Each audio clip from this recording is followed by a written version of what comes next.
It's Red Eye Radio. Talk about everything from politics to social issues and news of the day.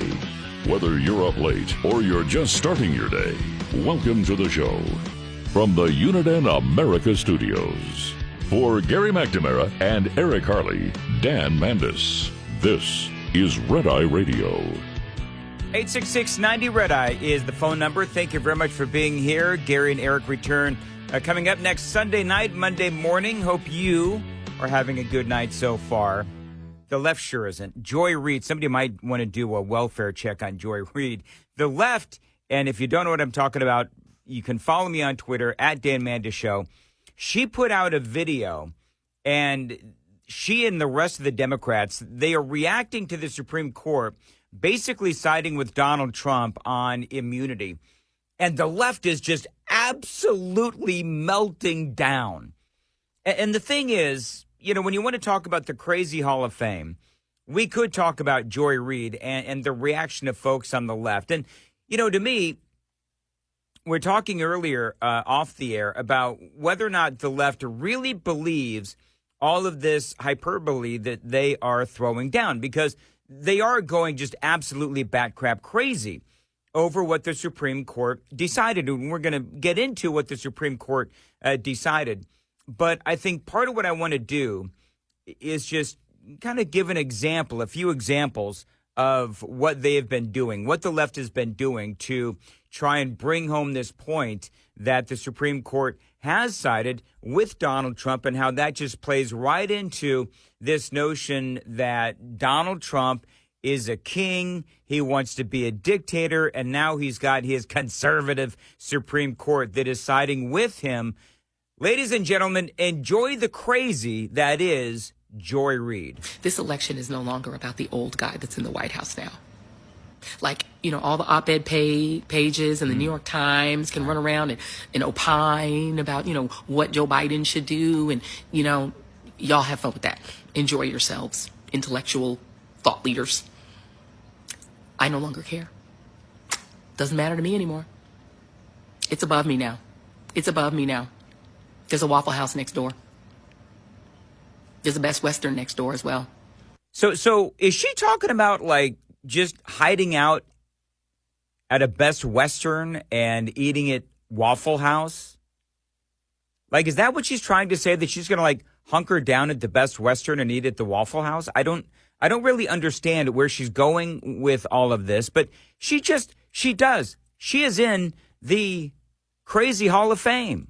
It's above me now. It's above Joe Biden now. Don't care about Joe Biden's age, infirmity, that he shuffled when he walked. I don't care. Donald John Trump cannot be allowed back into the White House.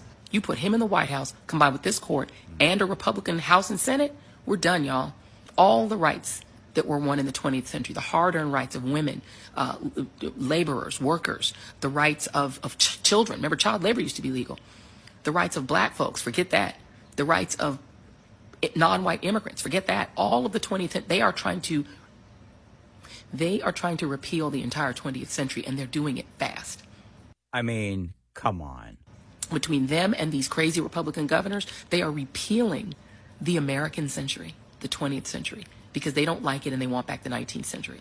The century when super rich white men, unchecked and untaxed, amassed great wealth, passed it down with no taxation to their descendants and pretended that they had earned it on their own, that they were just masters of the universe. They want that era back. They think that the 20th century was an abomination, and they are dismantling it. They're coming for every single one of our rights. They're not done. So there you go. There's Joy Reid. Crazy Hall of Fame.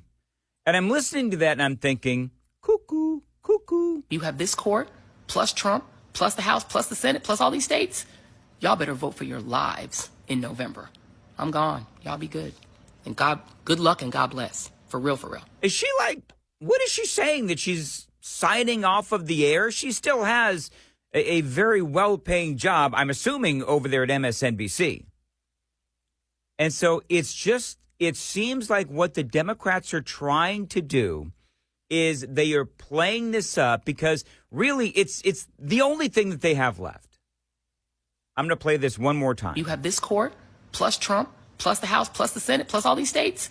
Y'all better vote for your lives in November. I'm gone. Y'all be good. And God, good luck and God bless. For now, real. For real. So does that mean you're gonna sign off of MSNBC? Does that mean that you are going to hunker down at the Best Western and eat, Waffle House every meal for the rest of your life? It is so absolutely insane.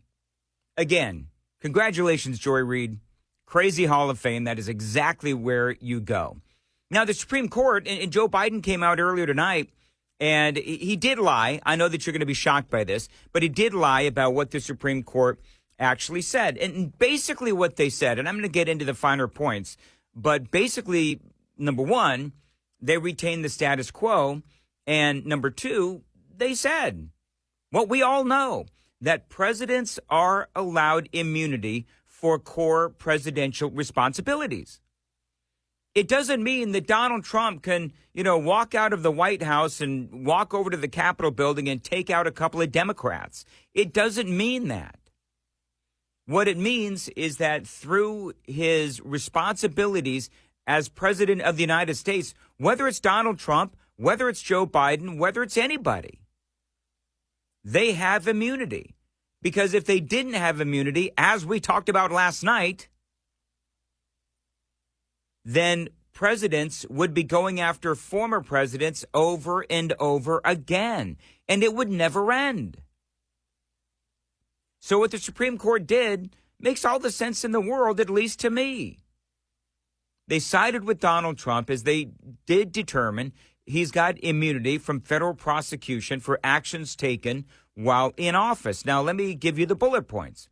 When it comes to core presidential activity, Trump has absolute immunity. Even his interactions with the Justice Department on election concerns, he does have immunity. Generally speaking, the president has immunity for things done while in office. Again, generally speaking.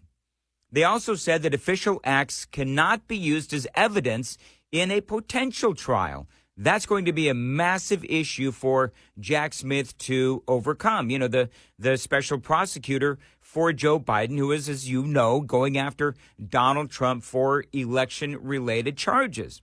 As to specifically what is immune and what is not immune, it is ultimately going to be up to the lower courts. But John Roberts and the majority said that the president has immunity for those official acts, and what he does cannot be used against him as evidence. The ruling also says, by the way, that the courts may not consider a former president's motive, which may allow Donald Trump to argue that he was not attempting to overturn an election. Now, I'm sorry, to folks on the left, but all of this just makes sense. Ellie Honig, the senior legal analyst for CNN, this is what he said as this whole thing came down earlier today. This case will not go before the election. It will not be tried before the election, and here's why. Supreme Court has just said there is such thing as criminal immunity. The test, as we anticipated, is essentially official acts versus unofficial acts. We're sending it back to the district court, and this is an important detail, the court says several times, whatever the district court finds can be appealed before trial. Jack Smith had made an argument of, well, maybe the district judge, the trial judge, can work it out and send it to the jury, and then the jury can separate official from unofficial acts. Several times in this opinion, the Supreme Court, the majority, says explicitly whatever the judge decides about what's official or unofficial, what's immune or not immune, that can be appealed back up. 0% chance that happens before November. All right, so basically what we're watching is the left and these attempts by them to take out Donald Trump with this lawfare. It's not working. It is not working. Now, yes, he was found guilty. 34 charges with the hush money trial, and we're going to get to that later on in the show. But here's the problem for the left. Even after he was found guilty of all of those charges, unfairly, by the way, I would say, it didn't matter to the American people. The American people said, you know what? This does not matter. What matters is our pocketbook. They tried to keep him off of the ballots in various states. That also did not work for the left.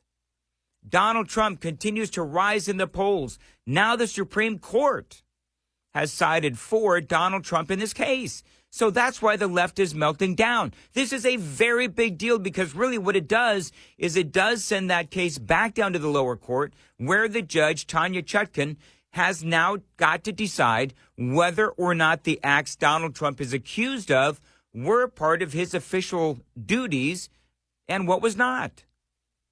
And whatever she decides can then be appealed. And so there's no way this is going to come up before the election. And by the way, also, as you just heard, they also cannot bring whatever motivation they believe that Donald Trump had in the trial. So this is a very bad day to be a Democrat. You heard how Joy Reid responded.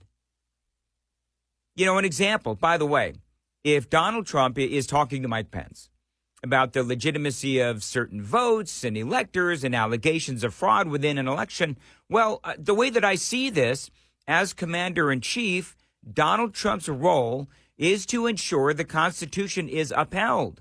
We need free and fair elections in this country. So it could easily be argued that that is part of his role as the president, as the commander-in-chief.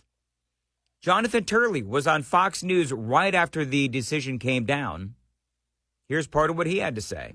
In reading through this opinion, I can't see how this doesn't induce cardiac arrest with the special counsel. At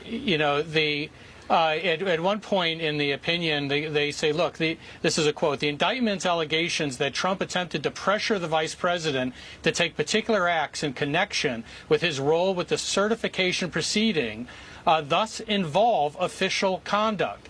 And Trump is at least presumptively immune from prosecution for such conduct. The court then goes on to say that the burden, of course, is on Jack Smith. He has to show that this does not pose any intrusions into the executive branch, that this, quote, may well hinder the president's ability to perform his constitutional functions. Right. So what Donald Trump and everyone else has been saying, who isn't infused with Trump derangement syndrome, what everyone else has been saying is what the court ruled.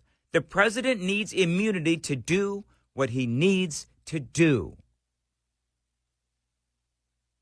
Now, because of the vast amount of evidence that Jack Smith brought to the case, there really, again, not to belabor the point, but there really is no way to go in and unravel all of this in front of the judge. And then Judge Chutkan has to go through and look at all of the evidence and decide, well, this was official duties, so this is immune, this was not immune, and all of that would take a lot of time, and all of these little decisions that Judge Tanya Chutkan has to make, well, they're all appealable. So there's just no way this is going to happen before the election.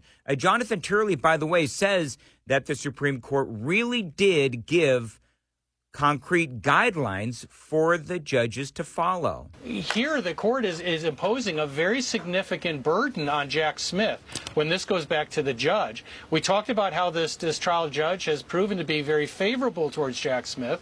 She's certainly been motivated to try to get a trial before the election. But the court here is giving much more clear lines than some people expected. They're saying that there is a presumption here that you have to deal with.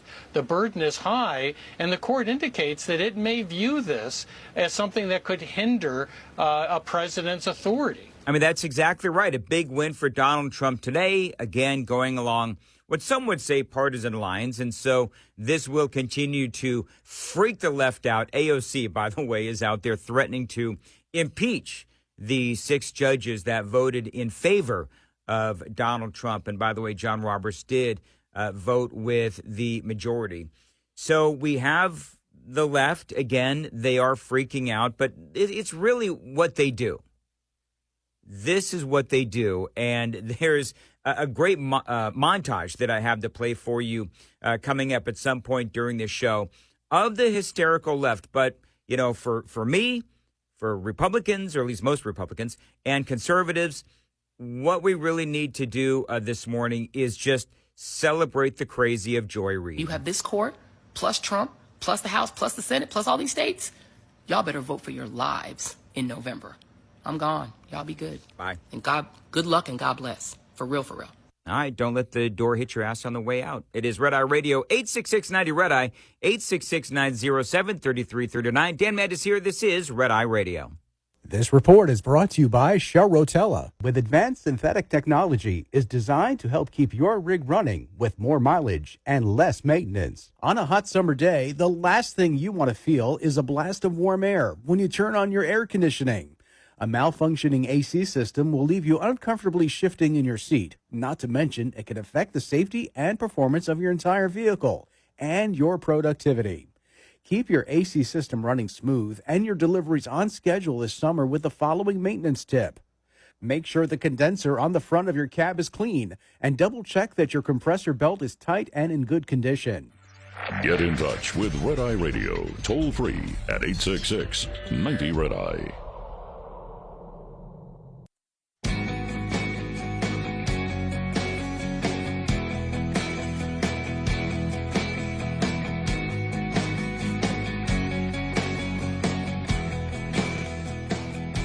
Red Eye Radio, 866-90-RED-EYE, 866-907-3339. By the way, my name is Dan Mandis, in for Gary and Eric this week. And I host a morning show in Nashville, Tennessee on Super Talk 99.7 at WTN. You can find that and more information about me on my socials at Dan Mandis Show. I am on Twitter. I'm on Facebook as well. And if you'd like to listen to my morning show, 6 to 10 Eastern, it's at 99.7 WTN.com. I want to say hello to Jason in Springtown, Texas on Red Eye Radio. Jason, thanks for calling in. Go ahead. Good morning. I'm sure you remember all this. This is the same thing they're rehashing from 4 years ago, what Joy Reid is doing. Because I remember when Trump got elected in 2016, and you had all these left-wing alarmists out there. Oh, Trump is going to put gays back in the closet. He's going to put women back in the kitchen. Yep. He's going to put blacks back in the cotton field. And it reminds me of a documentary I saw about World War II quite a while back. And this Marine who was in his 80s by then was recounting he was part of the invasion force of the Japanese islands near the end of World War II before the Japanese surrendered. And the Japanese government had their own people so terrified of the Americans that they witnessed in horror as their landing crafts approached the island. Women were clutching their children and flinging themselves over the cliffs to die on the rocks in the sea below because they were so terrified of these Americans. Yeah. And I think this is almost the same thing we're seeing right now with Joy Reid and all these other people who are just losing their ever-loving minds. Well, you know what the thing is, Jason, is it feels disingenuous because these are the same people that have been saying or promising that they were going to move to Canada or move out of the country if Donald Trump won the election back in 2016. And now Joy Reid, and if you folks missed it, basically she said that she was signing off and she was, see you later because Donald Trump is now king. And there's a certain disingenuous nature about what she's doing because she's not going to sign off her show. She's not going to eat every meal at Waffle House and start saying it the best Western. That's not what she's doing. And I think that what they're trying to do is, as you said, Jason, what they're trying to do is scare people so that it'll impact the election in November. I'll give you the last word. You got 10 seconds. Yeah, and it's because I remember back in, 4 years ago, I had a friend who was a teacher at North Crowley High School, and he was trying to assuage the fears of his students because they were so scared that, the minorities and the women and the gay students were so scared that they were going to lose their rights. And I'll tell you what, Jason, a great call. This is what the left does. Scare tactics over and over and over again. 866-90-RED-EYE, 866-907-3339.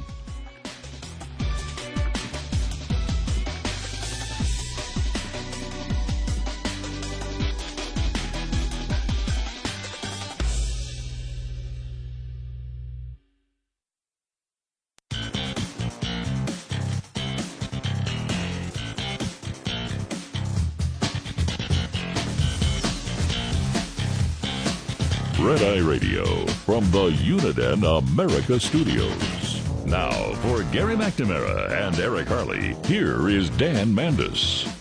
866-90 Red Eye is the phone number, 866-907-3339. We have a lot going on tonight.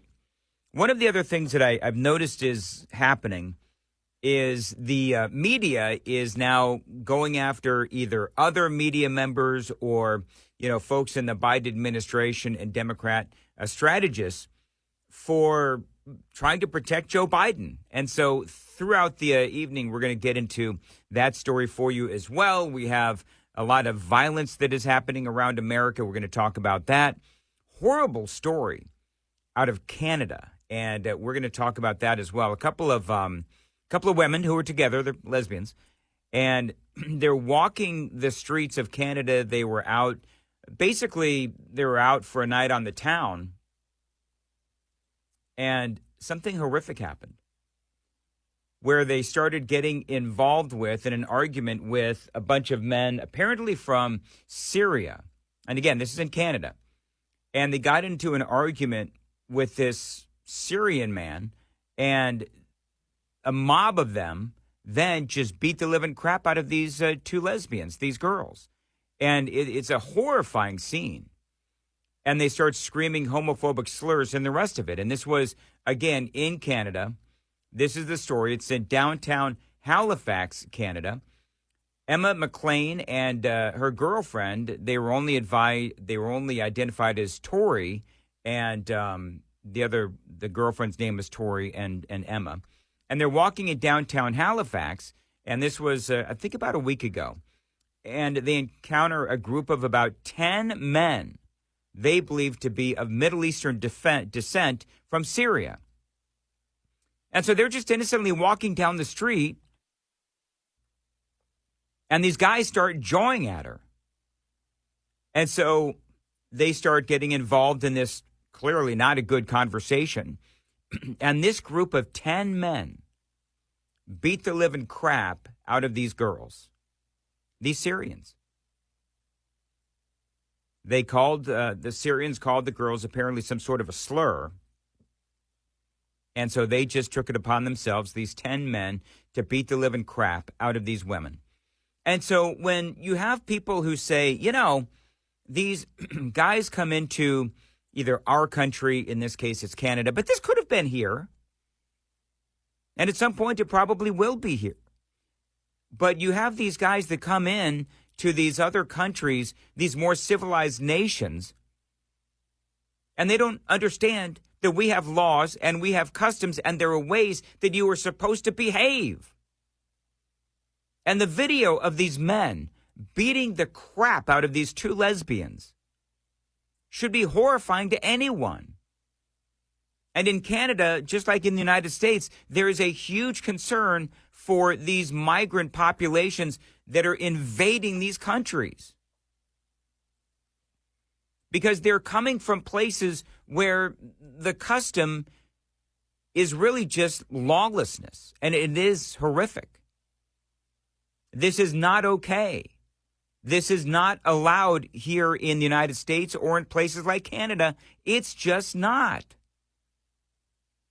It's a horrifying story. And we see these same kind of situations here with Biden's America, where he is allowing people into our country. And I know that you've heard this before. I know that you've heard this time and time again. But it is important and it is critical because it is interesting.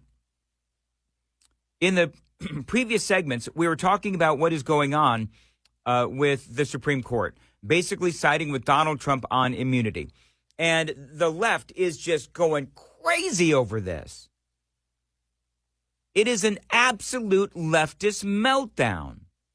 Yet we have Americans that are being killed at the hands of illegal aliens that Joe Biden allowed into this country, and they are silent. But the Supreme Court sides with Donald Trump. And it is time for everyone to melt down. Isn't that interesting? Because it does. It shows you the priorities of the left. It shows you that for them, They don't really care about American citizens. They don't really care about law and order. All they care about is political power. I mean, here's more from the hysteria on the left over the Supreme Court's decision today. The Supreme Court is functioning, and it is basically giving a green light for criminal activity in the Oval Office under certain circumstances, given the present state of our country is very, very scary. The president's interactions with the Department of Justice are absolutely immune. The president becomes a king in that circumstance, and it's just incomprehensible that the Supreme Court could come to such a judgment. Trump's Supreme Court has decreed him a king, and now it's just up to voters to say, do you want, there are no guardrails now.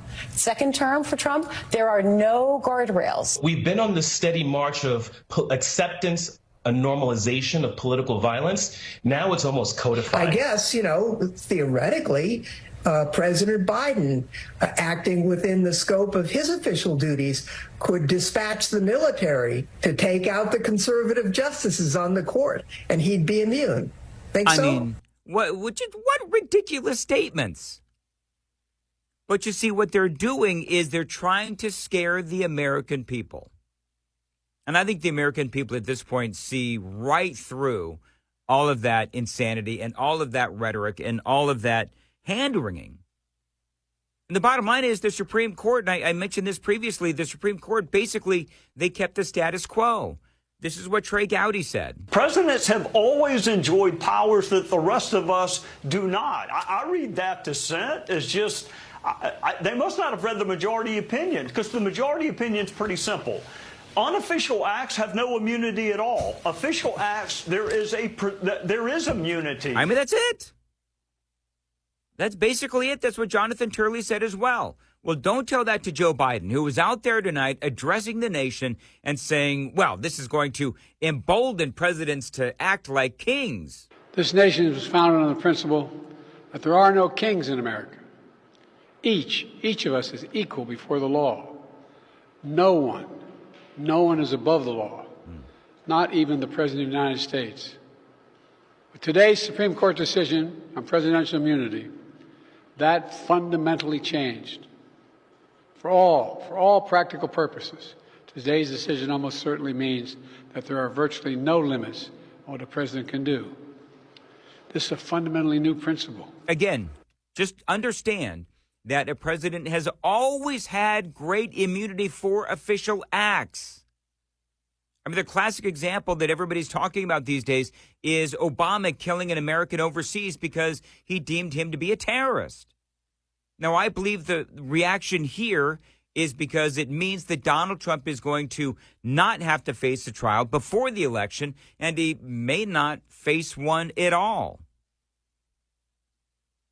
Because Jack Smith, there's going to be a lot of challenges for he and the judge, Tanya Chutkan, in this case, moving forward. And those two have been working in concert. But Biden is lying because the ruling doesn't say what he's saying. The ruling doesn't say that there are no limits to presidential immunity. What it does say is that if you have something legal to bring against the president, then you have to present actual evidence. And that, yes, a president does have to have immunity for core presidential responsibilities. That's it. Otherwise, each side would be going after the other over and over again, and then nothing would get done in this country. And make no mistake, the Supreme Court took this case because of the lawfare of Joe Biden's Department of Justice. Because the power of the office will no longer be constrained by the law, even including the Supreme Court of the United States. The only limits will be self-imposed by the president alone. I mean, of course, it wasn't long before Biden weaves in Trump and January 6th, where he tells a blatant lie. Nearly 4 years ago, my predecessor sent a violent mob to the U.S. Capitol to stop the peaceful transfer of power. We all saw it with our own eyes. We sat there and watched it happen that day. No, Donald Trump did not send a mob to the Capitol.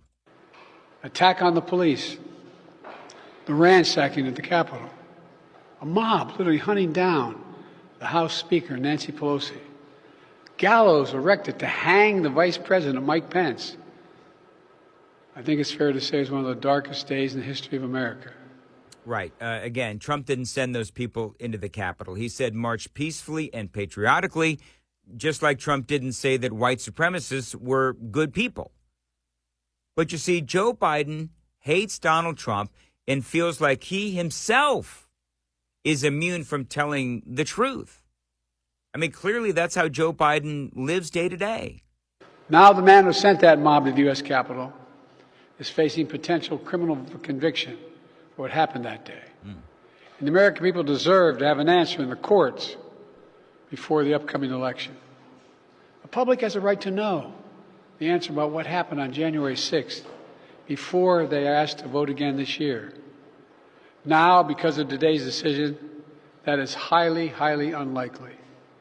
It's a terrible disservice to the people of this nation. It's kind of funny. Joe Biden is saying Americans have a right to know. Really? Shouldn't the American people also have this right to know where you are cognitively, Mr. President, before the election? Would you be willing then to take a cognitive test? But it seems to me that audio bite that was just played was kind of like a message to Judge Chutkan. Get this thing back on track and try to get it resolved before the election in November. So that seems to me it was a message to Judge Chutkan and Jack Smith. And by the way, the other thing that I would say about this is that the House had the January 6th hearings. They made a big dog and pony show out of it. TV producers helping to craft the Democrat narrative. So there has been plenty of opportunity for the Democrats to get their side of the story out. And by the way, as you know, there was no one there to defend or represent Donald Trump on that January 6th committee. No one. So they've had their opportunity. They impeached Donald Trump. So it seems to me all of this rhetoric, all of this hand-wringing, all of this hyperbole, it's really just for political purposes.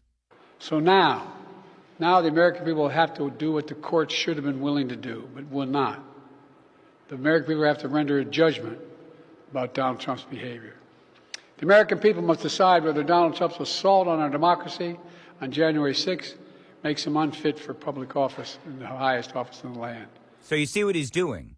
So this is what the Democrats are trying to do, is they're trying to take this decision by the Supreme Court and then play on the fears and the emotions of the American people so that they can encourage people and scare people enough to get them to go and vote for Joe Biden.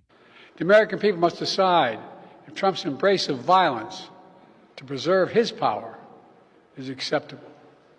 Perhaps most importantly, the American people must decide if they want to entrust the president once again, the presidency, to Donald Trump, now knowing he'll be even more emboldened to do whatever he pleases whenever he wants to do it. You know, it's funny, though, that Biden is basically once again calling Donald Trump a threat to democracy. But polling shows more people actually trust Donald Trump than Joe Biden in that sense. And so perhaps seeing that polling, they are looking at this as an opportunity to try to get Trump once again. 866-90-RED-EYE is the phone number, 866-907-3339. Dan Mandis in for Gary and Eric. This is Red Eye Radio. Lines open for your calls. 866-90-RED-EYE on Red Eye Radio.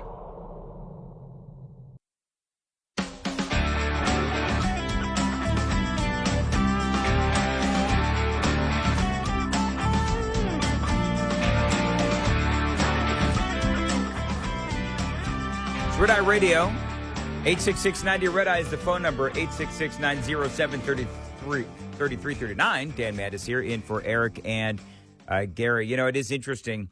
The more that I read about this horrifying story, this horrific story out of Halifax, Canada, where two women, lesbians, they were walking down the street and they started mocking and making fun of and harassing these two women, 10 Syrian men, end up beating up these girls, knocking them to the ground, kicking them as well. The police arrive. And you know what's crazy about this story? The police arrive, and the Daily Mail story actually says this sentence. Number one, no arrests have been made. And number two, the Syrian men refuse to show their ID. Now, I realize this is in Canada, and I don't really understand Canadian laws, but how is it possible that in a civilized society, you are being asked about beating up women, and you refuse to give your ID, and somehow that's okay? How does that work in Canada? Canadians, call me. Let me know how that works. 866-90-RED-EYE.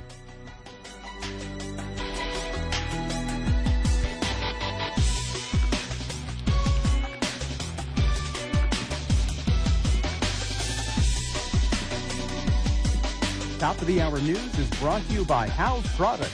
Visit houseproducts.com. This is Red Eye Radio on Westwood One.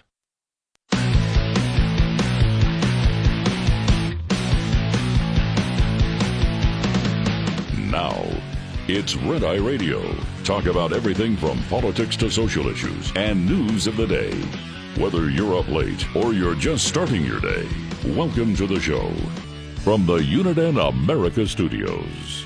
For Gary McNamara and Eric Harley, Dan Mandis. This is Red Eye Radio. Phone number remains 866-90-RED-EYE, 866-907-3339. Dan Mandis in for Gary and Eric. They do return next Sunday night, Monday morning. You can find out more about me. Follow me on the socials at Dan Mandis Show. I host a morning show in Nashville, Tennessee, 6 to 10 Eastern Time. You can check that out at 99.7 WTN.com. So there's a lot of people that are pointing out the hypocrisy of Joe Biden. Now, as you know, he bypassed basically the Supreme Court so that he could start allowing the American people, forcing the American people to pay back the college loans of folks. And so remember that was deemed unconstitutional by the Supreme Court. But Joe Biden found a way around that. Seems to me like he is doing something that he is accusing Donald Trump of doing, as the Supreme Court today siding with Donald Trump on immunity. And so we spent a good part of the first hour talking about that. This is ricocheting across the internet this morning. It's Joe Biden talking about Donald Trump. I know I will respect the limits of the presidential powers I have for 3.5 years. Supreme Court blocked me from relieving student debt, but they didn't stop me. There you go. I mean, how that is like Joe Biden's hypocrisy personified, calling out Donald Trump. I know I will respect the limits of the presidential powers I have for 3.5 years. Supreme Court blocked me from relieving student debt, but they didn't stop me. Yet, of course, bragging about going around the Supreme Court. And so, you know, for folks that may be just joining the program, let me retrace just a little bit because, you know, there is a lot going on and there is a lot to this notion of presidential immunity and the Supreme Court siding with Donald Trump. And basically now what this means is that Jack Smith, a special prosecutor for Joe Biden and the DOJ, well, his case has basically now fallen apart. And the reason for that is that there is absolutely no way for this to go from the Supreme Court, where they sent it back down to Tanya Chutkan, the judge, and Jack Smith. Now they've got to work out what pieces of evidence would constitute immunity for Donald Trump and which pieces of evidence would not be eligible for immunity under the Supreme Court's ruling. I mean, Jonathan Turley, of course, you all know who he is. He says this is very bad for Jack Smith. In reading through this opinion, I can't see how this doesn't induce cardiac arrest with the special counsel. You know, at one point in the opinion, they say, look, this is a quote, the indictment's allegations that Trump attempted to pressure the vice president to take particular acts in connection with his role with the certification proceeding thus involve official conduct. and Trump is at least presumptively immune from prosecution for such conduct. The court then goes on to say that the burden, of course, is on Jack Smith. He has to show that this does not pose any intrusions into the executive branch, that this, quote, may well hinder the president's ability to perform his constitutional functions. Right. The president needs to be able to do what he needs to be able to do, and he's got to do it without fear that he is going to be brought up on charges by another president. And let's face it, can we all just be honest and admit what we all know, by the way, is, you know, a lot of us are conservatives that are listening, but a lot of independents and liberals as well. But this wouldn't have happened if it wasn't for Joe Biden's lawfare, the Democrats' lawfare, Merrick Garland's lawfare, as they've been doing everything they can possibly do legally to take out Donald Trump and prevent him from running. And so Joe Biden came out earlier today, and I played you some of that audio where the president is saying, oh, yeah, this is something completely new. This nation was founded on the principle that there are no kings in America. Each of us is equal before the law. No one is above the law, not even the President of the United States. Which is, again, kind of funny considering that Joe Biden ignored the Supreme Court and forced Americans to pay off the college debt of all of those folks who went into college knowing how much it would cost, yet they decided to take on that obligation anyway, just for all of the American people to be forced to pay off that debt, thanks to Joe Biden ignoring the Supreme Court. With today's Supreme Court decision on presidential immunity, that fundamentally changed.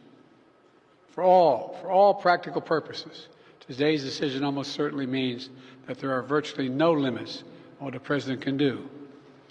This is a fundamentally new principle. It's. I mean, look, I can only say it so many ways. It's really not. I love this audio bite from Scott Jennings. Now, Scott Jennings, he is one of those poor souls that makes a living over at CNN. He is a Republican, and he's, you know, conservative, and he has been known to criticize Donald Trump on occasion. But by and large, he is employed at CNN, somewhat as a foil for all of the crazed leftists over there on CNN. And this is what he said about Joe Biden. Joe Biden, after cannonballing into an empty swimming pool on Thursday night, came out tonight and spoke for 4 minutes off of a teleprompter. Yep. He's good for 4 minutes today, as long as somebody else wrote it. After having this completely tone-deaf sort of announcement coming out of this meeting that you wrote about with his family this weekend, where his son, the notorious influence peddler and crack addict, Hunter Biden, says, you got to keep going. Also, they were hanging out with Annie Leibovich, the photographer, which I wasn't even aware she was taking mugshots now. This entire thing since Thursday has been one tone-deaf political disaster after another. Tonight, he comes out and attacks the Supreme Court and says, oh, the president can now do whatever he wants. The same guy, by the way, whose centerpiece of his speeches is, the Supreme Court tried to stop me. They blocked me, but they'll never stop me on student loans. There you go. I don't know what they are doing because they don't know what they're doing, and no one in America knows what they're doing, and that's why Donald Trump's beating his brains in right now. I'm going to let you take. Listen, he's right. I mean, Scott Jennings is right on a number of different things. And yeah, Donald Trump is beating the brains out of Joe Biden. I mean, just look at the polling. We went over that, a lot of that last night. And so I think that's why you have the Democrats now just throwing down all kinds of hyperbole last night, and it's going to continue all day today. And there's a number of things that they're trying to do. Number one, what the Democrats are trying to do is they are trying to scare the American people and saying that Donald Trump is trying to be a king and, you know, he's going to go after his political enemies and he can leave the White House if he gets elected again. He can leave the White House and march himself right down to the Capitol building and start taking out, Democrats with a Glock. I mean, that's basically what the Democrats are saying the president is going to have immunity for. And that's simply not the case. That is simply not the case. But you see, that's what they're trying to do, is they're trying to use this for political purposes, which, all right, fine. That's what, politicians do, and that's what political parties do as well. But realize the other thing that they are trying to do. What they're trying to do is they're trying to draw attention away from Joe Biden's epically bad debate performance. That's the other thing that they're trying to do, is they're trying to say, don't look at the debate performance. Look at this, how Donald Trump's far right-wing conservative Supreme Court is now allowing Donald Trump to be a king. If Donald Trump is even reelected, and it seems to me like he will be reelected. But that is part of what is going on this morning. Now, in the last hour, I was telling you folks a story out of Halifax, Canada. And it's a crazy story.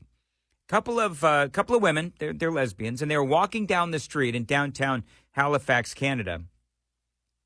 And this group of Syrian men starts throwing down homophobic slurs at these women. And so one of the women stood up for herself and her girlfriend, and they said, no, we're not going to take that, and whatever it is that they said. These 10 Syrian men beat these lesbians up, threw them to the ground, kicked them, hit them, and the police show up. Thankfully, they were nearby. And the police show up, and the article in the Daily Mail actually said that the Syrian men who are in Canada refused to show their ID. Not only refused to show their ID, but there have so far not been any charges filed. I don't understand that. How can you have a group of 10 Syrian men beating up innocent women in the streets of Canada? Cops show up, no charges are filed, and they, and I'm quoting here, refuse to show their ID.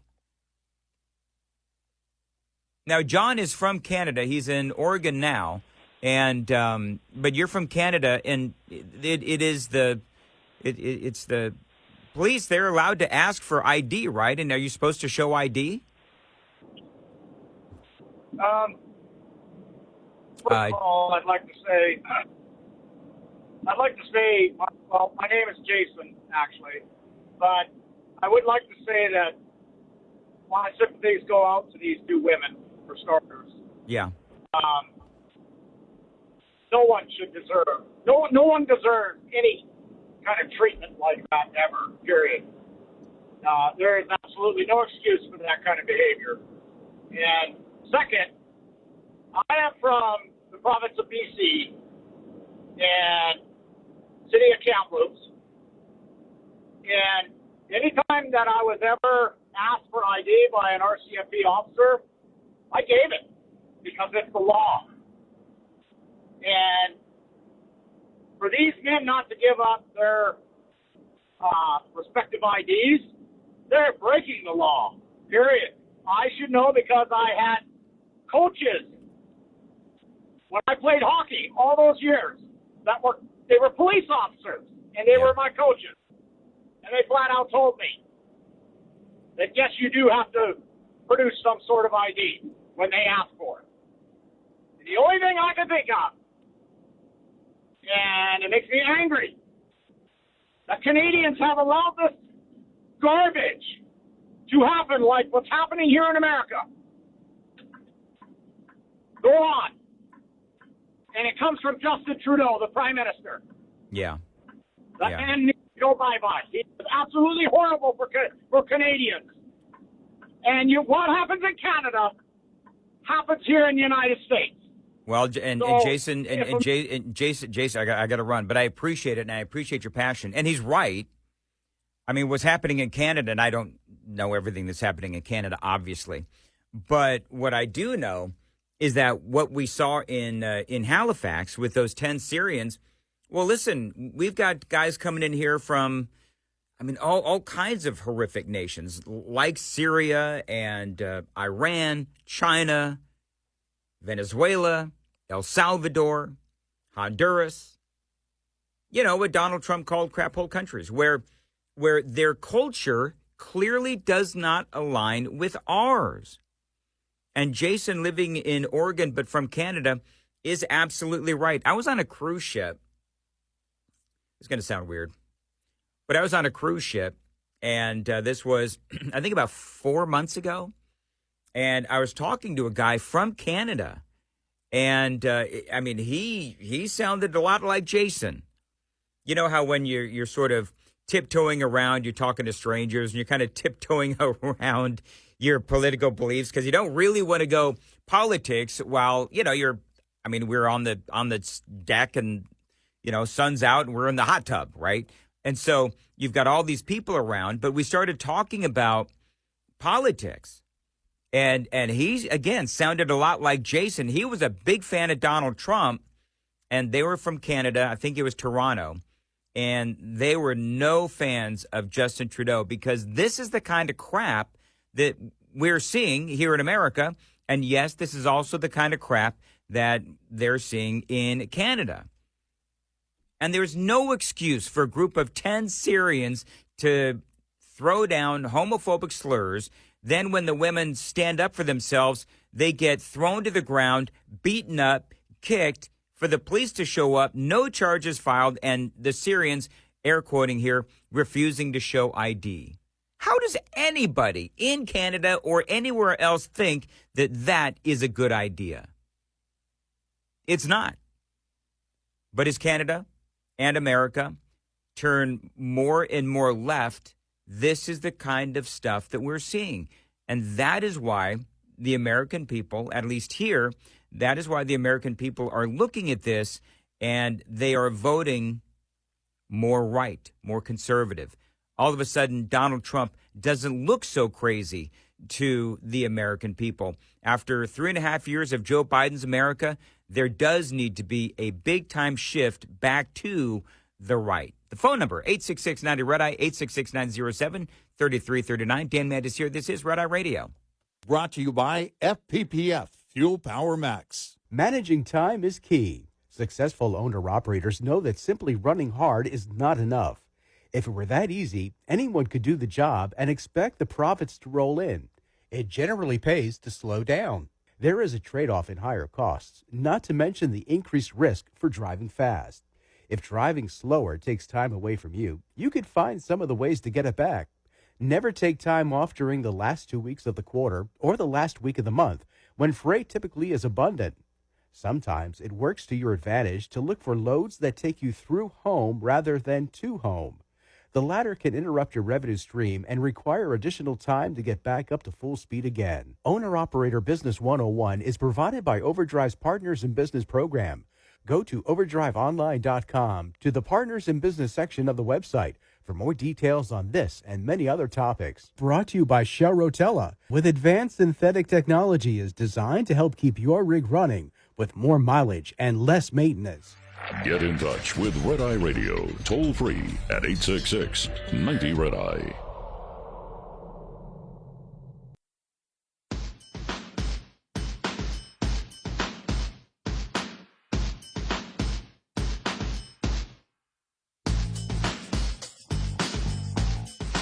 It's 866-90-RED-EYE, and that is where we find Tim in Hartford, Connecticut. Tim, thanks for holding. Go ahead, sir.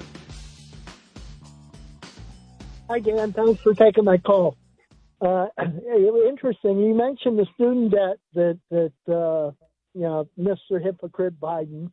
You look at all of the Democrats that either contempt of Congress or what have you have never been charged. You look at all of the things, the executive orders on the border. I just laugh when they come out and they say, there are no kings in America. Well, let me tell you the bottom line here. They don't have a problem with there being kings in America as long as they're the ones that are the king. You're absolutely right, man. You are absolutely right. And it's frustrating, too, because... Go ahead. No, I was going to say, it scares them that Trump could be king, and he's going to uncover all of the shenanigans that the deep state and the administrative state have been getting away with for probably decades. Well, and I will say this, and I appreciate the call. I think what they're really worried about, what the Democrats are really worried about, is Donald Trump getting back into office and then him going, theoretically, this is what they say, going after his political enemies. But, you know, part of that conversation has to be that if there is a swamp, and I believe that there is, and if in 2016, as he was in office, and of course his office, his first term in office was basically hijacked by Democrats in the left and the deep state, well, if he's got to clean up the swamp, then that's what he's got to do. And that doesn't make you a king. That makes you the president doing your job and trying to figure out what the hell is going on within our federal government. I understand what the president, what the former president, possibly future president, perhaps may be trying to do. We'll have to see what happens. But I can tell you this, my friends. The Democrats, they are absolutely terrified. Kind of fun to watch, isn't it?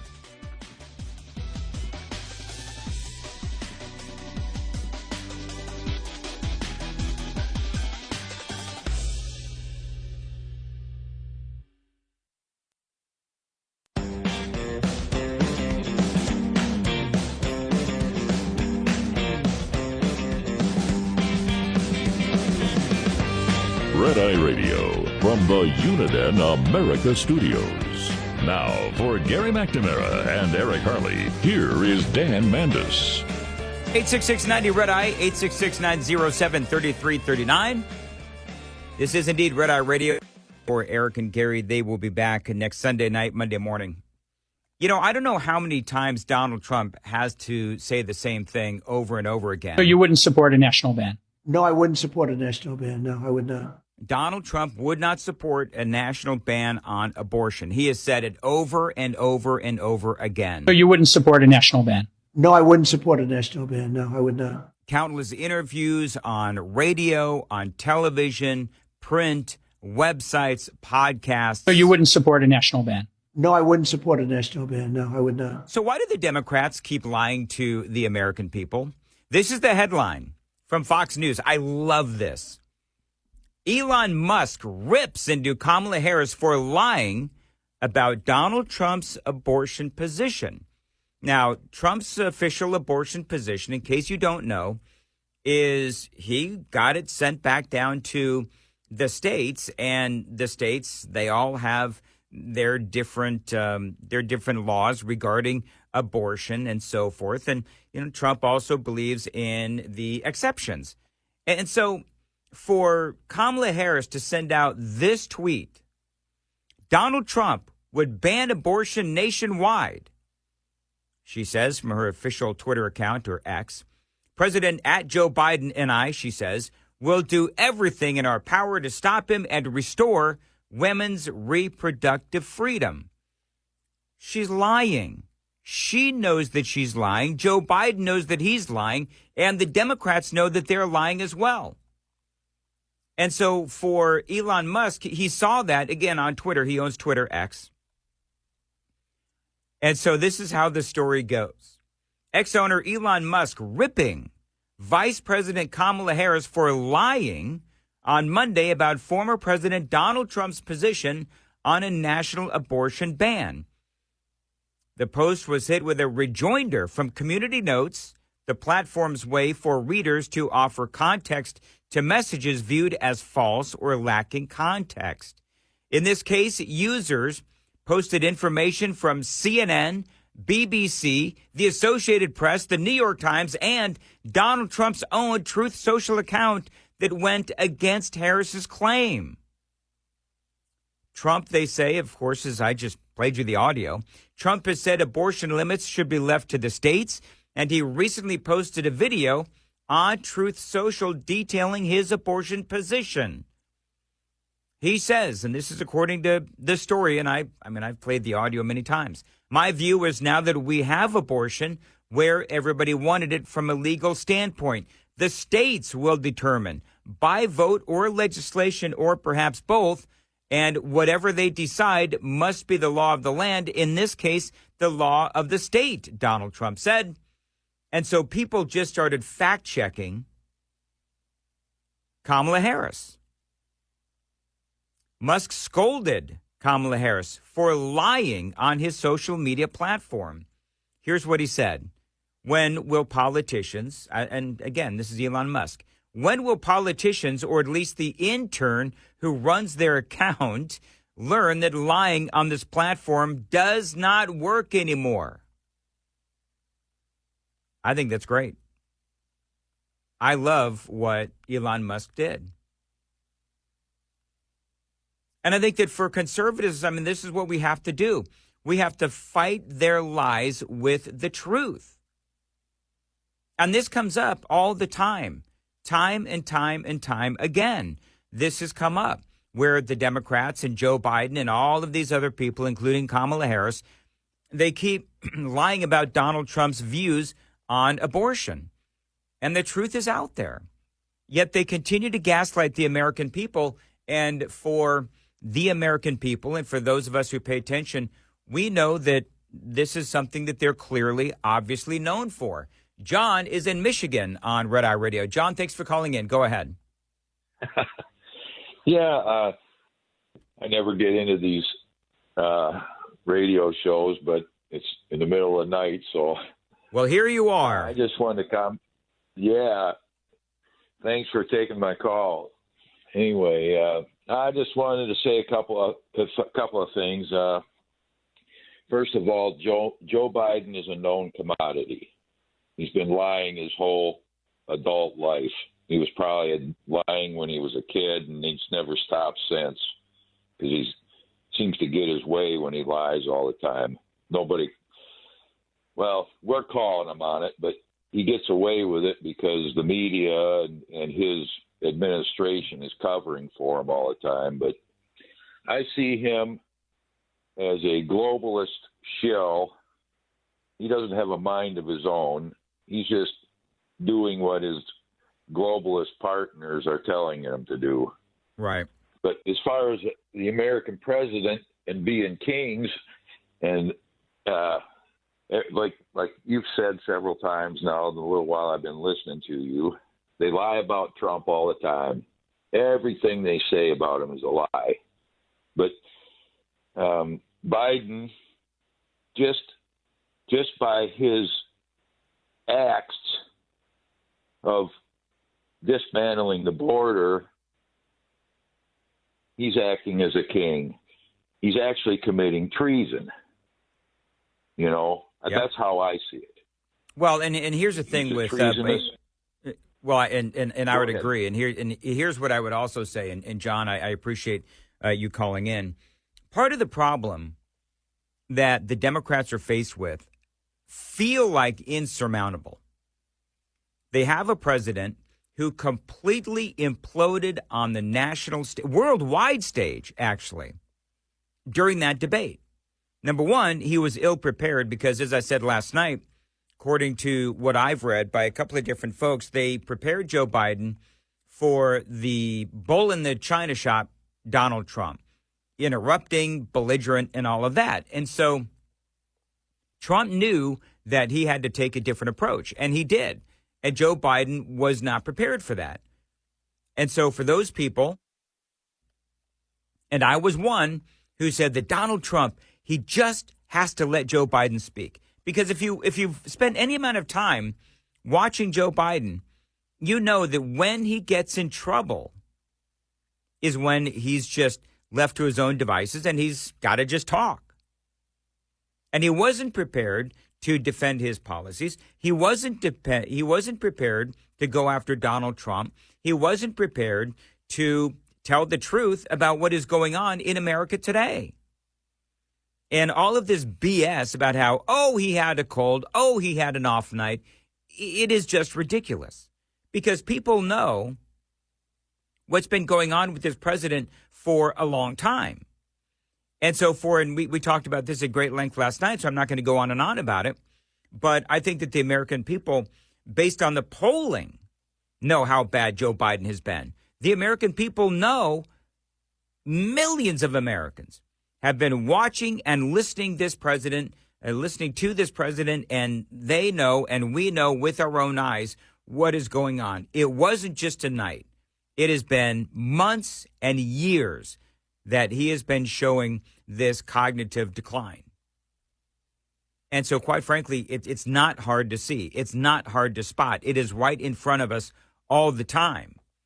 And by the way, coming up here in a little bit, probably in the next hour, I'm going to play some audio because Jake Tapper was actually speaking to a senator who is a Democrat who is also on Biden's reelection campaign. And he really rips into Senator Chris Coons. And the reason why he rips into him is because they are out there trying to defend this president. And so on the one hand, it's great to finally see the media and the likes of Dana Bash and Margaret Brennan and Jake Tapper and the rest of these folks on not on MSNBC, on CNN, to finally go after these Democrats for trying to cover up what clearly is the mental decline of Joe Biden. But it's almost like, on the one hand, I'm rejoicing and I'm saying, well, this is great. Because Joe Biden and the Democrats, they do, and Jill Biden certainly, they do need to be held accountable. Because it is clear that Joe Biden is having issues. Yet they keep him in the Oval Office. No one is talking about the 25th Amendment outside of some folks in the media and talk show hosts. So on the one hand, it's great that some members of the media are trying to hold these Democrats accountable for what is going on with Joe Biden. On the other hand, there's another part of me that is really pissed off. And the reason I'm ticked off is because we have been saying this for over a year. And so, and I don't know why this bugs me so much, but it does. It bugs me. Because when talk radio says it, we're just a bunch of conspiracy theorists. But then when the mainstream picks it up, well, then it's time to take action. And so you could just mark this up to yet another instance where talk show hosts like me and Gary and Eric and all the other folks that are out there talking about conservative values and right and wrong and all of these other things, depending on what host we're talking about. But we say things, and then finally the mainstream media comes kicking and screaming along with what we've been saying for a long time. And on the one hand, it's great, but on the other hand, there is a part of me that really gets frustrated because if they'd only listened to us a year ago. Bobby is in Niagara Falls, New York on Red Eye Radio. Hey, Bobby, how are you? Hi, Danny. I'm, of course, near Gary's hometown, which is Buffalo. Yep. But I think Republicans and conservatives should shut up and leave Joe Biden alone, because I'm worried that if he comes out of the race, that Trump's going to have a harder time running, like, say, against, let's say Michelle Obama runs and puts Gretchen Whitmer as her vice president. That would be a ticket that might be hard for Trump to beat. What's your opinion if Biden gets out of the race? Don't you think it would be harder for Trump to win? And thank you for taking my call, Danny. All right. Very good. Thank you, Bobby. Well, here's what I would say about that is that I agree with you. It would be a lot harder for, let's just use your example, Bobby, of Michelle Obama. Michelle Obama has no record to run on except for that disastrous healthy lunch program. But other than that, she has no record to run on. And so if you put in a candidate other than Joe Biden, well, then you're sort of wiping the slate clean, if you will, at least from the standpoint of holding someone accountable for their policies. Right now, Joe Biden, who is running for re-election, he's got a record to run on. He's got a slew of policies, in my opinion, that have been harmful to America, that have, really, to be honest, kind of destroyed America. And so we, the American people, need to hold him accountable. If the Democrats remove him one way or another, 25th Amendment or whatever, or convince him to step down, and let's just say, Michelle Obama and Gretchen Whitmer come in, and all of a sudden now we have this situation where we have to do battle with someone who does not have a record that we can talk about. or that we can debate about. No, I don't believe that. I keep going back and forth on Michelle Obama. I really don't know what's going to happen with Michelle Obama and if she's actually going to run.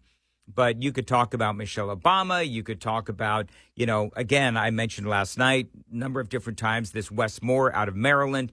You can talk about California Governor Gavin Newsom. There's a bunch of folks that are out there that could theoretically run. You got Pete Buttigieg as well. I mean, some people mock that one. I don't know. I wouldn't put anything past the Democrats. I really wouldn't. So I'm with you, though. I would say that, yes, the Democrats, I would prefer that Donald Trump run against Joe Biden because that is a target-rich environment. Anyone else, and it's going to be a tougher fight. You're right. And I agree with Nikki Haley when she said the other day that, yes, the Republicans and Donald Trump, they need to be prepared for a younger, more viable candidate to do battle against if the Democrats do decide one way or another to rid themselves once and for all of Joe Biden. 866-90 Red Eye will return next. Lines open for your calls. 866-90 Red Eye on Red Eye Radio.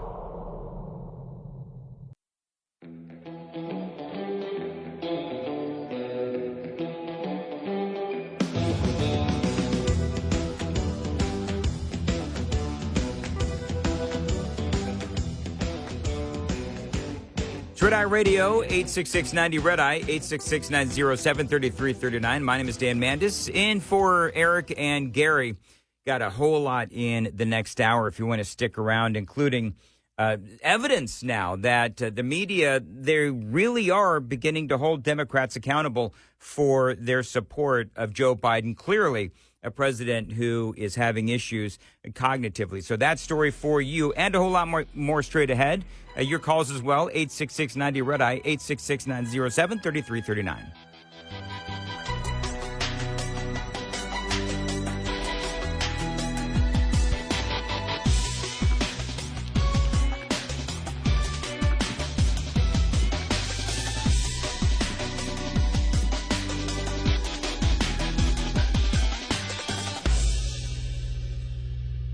This is Red Eye Radio on Westwood One.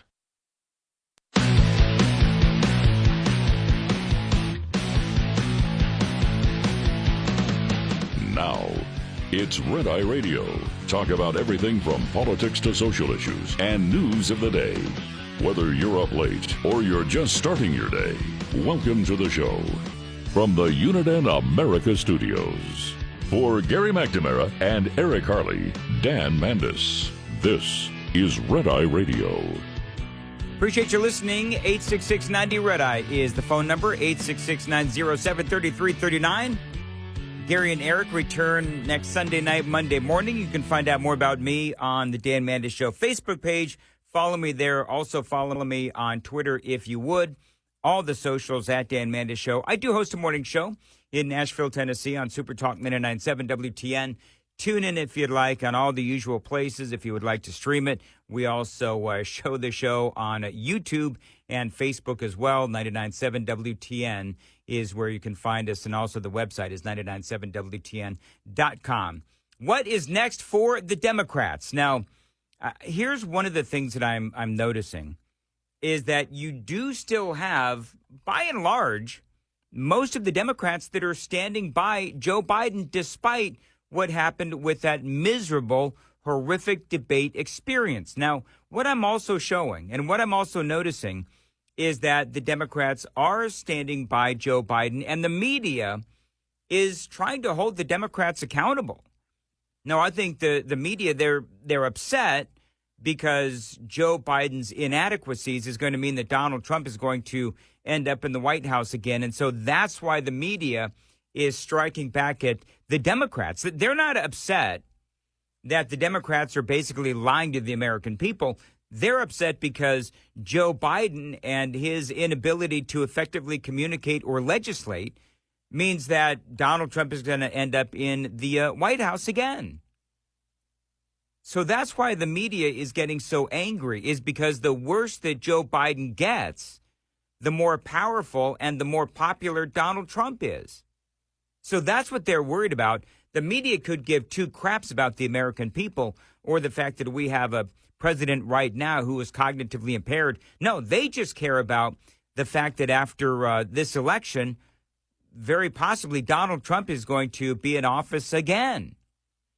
And so I am noticing the media is getting they're getting a little chippy over the whole Joe Biden blows the debate story. And so last night I played you some great audio of Margaret Brennan going after Wes Moore. He is the governor out of Maryland for trying to defend Joe Biden. But respectfully, Governor, the president doesn't do many interviews. He doesn't do things where we have to see him be quick on his feet. He's not here. You are. Well, He's not on the campaign trail as often as surrogates like you are. Isn't that demonstrating that there are alternatives, democratic alternatives, who are younger and able to go out and be quick on their feet and on the trail? Abortion is an important issue for Democrats. This should have been a layup. He was struggling to make the point. How do you explain that? The Atlanta Journal and Constitution in Georgia, a key state for the president, came out in an editorial saying this wasn't a bad night. It was a confirmation of the worst fears of some of Biden's most ardent supporters. Age has finally caught up to him. It referred to excuses like what you're making as insulting to the American people. How do you respond to that? That may have been the longest 13 minutes of Wes Moore's life, that interview with Margaret Brennan. But it is becoming clear that finally the media is where talk radio has been for months now, if not well over a year. Now, we saw various versions of that over the weekend, and now Jake Tapper yesterday went after Chris Coons on Monday, who, of course, as you may or may not know, he is the Democrat senator out of Delaware and is also Biden's national campaign co-chair, calling out now not only Coons, but also the entire Democrat Party. This is Jake Tapper, believe it or not. Discernible pattern of Democratic officials seemingly trying to convince you, the public, to not believe what you saw and what you heard with your eyes and with your ears on Thursday night. Democratic officials have tried to spin this in many ways. They said President Biden just had a cold. They said it was just one off night, akin to when President Obama in 2012 was rusty and seemed a little huffy. But behind the scenes, make no mistake, most Democratic officials witnessed the same shocking spectacle that you did. The difficulty that the presumptive Democratic nominee, the current president of the United States, had just articulating his basic thoughts during the 90 minutes of the debate. With all due respect, it is not honest to say that this is just one night. That was how Jake Tapper basically introduced Chris Coons. Again, Biden's national campaign co-chair and a Democrat senator out of Delaware, and everything that he said was true. And it hasn't been just one night. So now the funny thing is that these very same journalists, though, to put this in a broader perspective, have been blasting conservatives for saying exactly what they are saying now for months. We have been saying this. Talk show hosts have been saying the same thing that Jake Tapper, I just played you the audio, what Jake Tapper said yesterday, we have been saying for months again, if not over a year. So forgive me for not exactly applauding Jake Tapper or Margaret Brennan, because they're the first ones that have been blasting conservatives for saying exactly what they were saying a year ago. They've now got egg on their face because they, the journalists, were asleep at the wheel. There was another moment like this, not just a senior losing a train of thought, but something else going on. Here he is. It was an event about immigration. He tries to introduce DHS Secretary Mayorkas, and there's some sort of glitch. I don't know what it is. Let's roll that tape. Thanks to all the members of Congress and Homeland Security Secretary. I'm not sure I'm going to introduce you all the way. But all kidding aside, Secretary Mayorkas. I don't know what that was. That doesn't trouble me at all, Jake. Chris Coons actually said, that doesn't trouble me at all, Jake. Okay. That apparently does not bother Chris Coons. That soundbite, and again, it wasn't just the soundbite, But the look on Joe Biden's face, he looks completely lost. And for Chris Coons to say that that doesn't bother him, that he just lost his train of thought, is disingenuous at best after, Joe Biden's long history now, since he's been in the White House, of losing his train of thought. And so I think that Chris Coons is being disingenuous, or he's dumber than a box of rocks. But I don't think that he is. I think that the Democrats, just like Joe Biden and the Biden White House, I think that they are gaslighting the American people. And Jake Tapper is like incredulous throughout this whole interview that Coons doesn't see it or refuses to acknowledge it. But again, to be candid, these anchors have been off the trail for a long time now. And so now they do know how we as conservatives have been feeling for a long time, because they refused to acknowledge the clear problems that Joe Biden was having. So now the question is, what about all the other possible candidates? How would Gavin Newsom or Kamala Harris or others do in a head-to-head matchup with Donald Trump? Because that's the question. We're talking about this a little bit in one of the previous hours. They don't poll, and Jake Tapper, I'm going to play the audio, he brings it up, that a lot of these folks, they don't poll out all that far behind Joe Biden. It's like a point. In other words, Jake Tapper is asking Chris Coons the question about the state of the Democrat Party, because Donald Trump would beat not only Joe Biden, but all of these people. To be frank, they're only 1 percentage point behind Joe Biden in those head-to-head matchups with Donald Trump. So it does not actually look as though there would be that much of a difference between the guy who has been president for 3+ years and has been spending tens, hundreds of millions of dollars running as a Democratic nominee, and the people who haven't even been running. What's your question, Jake? How does that make your point? If you have Newsom, Buttigieg, and Harris are only 1 point worse than Biden in the head-to-head matchup, how is that like showing some sort of strength of President Biden? Jake, I may be missing something. You're asking me to explain and defend an email that I didn't author or send out. All right, so Coons, again, being disingenuous, because that email came from the Biden campaign. And Chris Coons is Biden's national campaign co-chair. So he's just being coy. I would say that he's being coy with Jake Tapper. And so the point is that Coons is not willing to comment on whether or not these other candidates would be any better than Joe Biden. And to Jake Tapper's point, you have Biden, who has spent millions of dollars on a campaign, but Kamala Harris and Pete Buttigieg and Gavin Newsom, perhaps others, they're only a point behind Joe Biden, and Biden and the rest of these folks would lose against Donald Trump. And the point that Tapper is making is, why not get someone out there that is more younger, that is more vibrant? Because they're polling closely to Joe Biden. So why not switch it out? And so then Chris Coons reminds Jake Tapper that the entire party is still supporting Joe Biden. And I would say, well, yeah, isn't that the problem that the Democrat Party has? The whole cabinet of our current president, the entire Senate in the Democratic caucus, every governor I know who already supports Joe Biden still supports Joe Biden, and we interact with him and work with him regularly. Right. So, but see, that's the problem. First of all, the Democrats have been lying about Joe Biden for at least a year. But beyond all that, that's the problem, isn't it?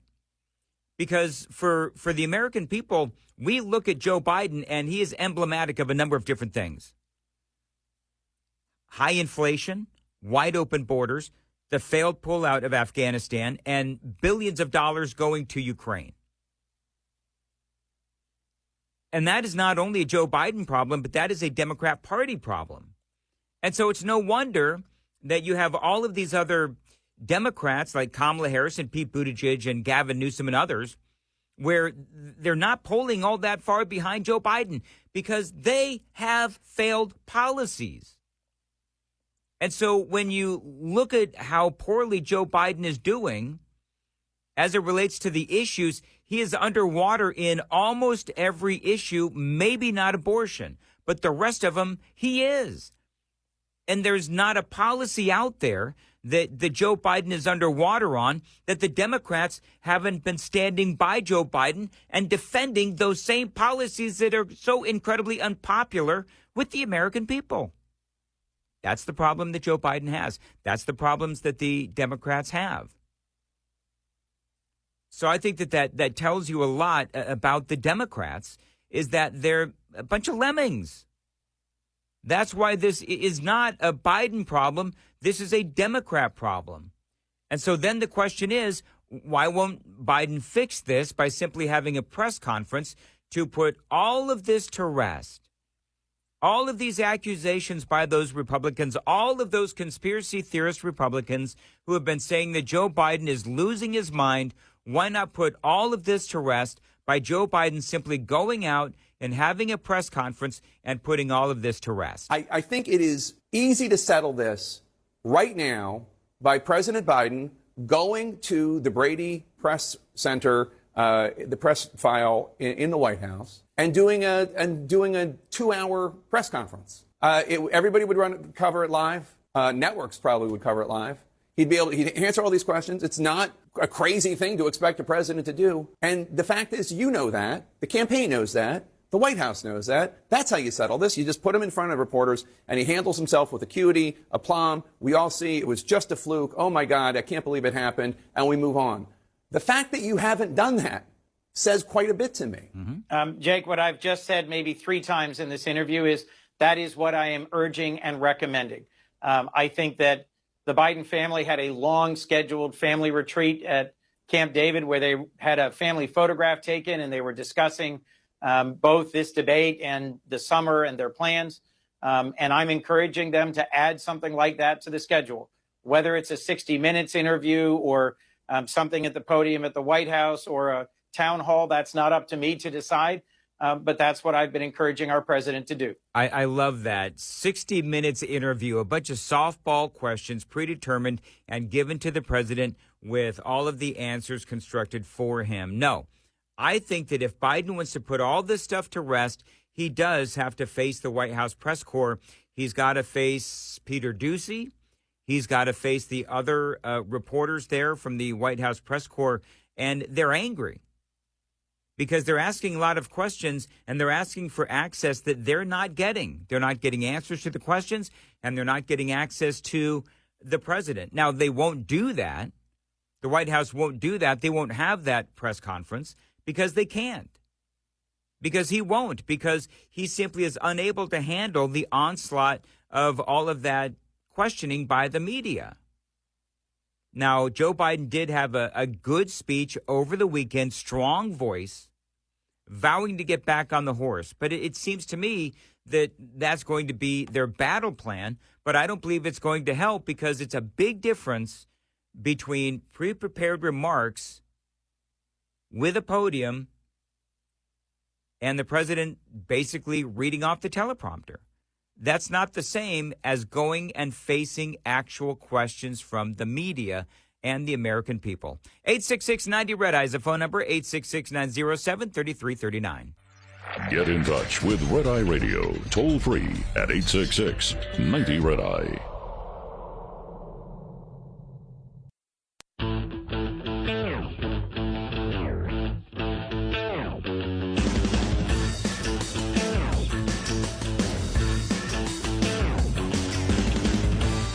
It's 866-90-RED-EYE, 866-907-3339. Dan Mandis for Eric and Gary. Lisa is calling from Idaho on Red Eye Radio. Hey, Lisa, how are you? I'm good. How are you? I'm good. Go ahead.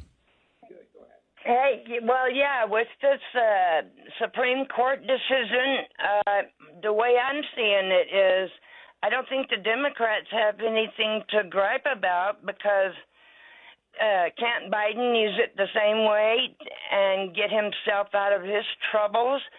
And I think the courts, because the Democrats could get in charge and change the law just like Roe v. Wade was changed. And I think they should have some more oversight over them, and I think there should be term limits for those guys, because I was listening to the news and they said that no other country has the courts like we do with, lifetime tenure.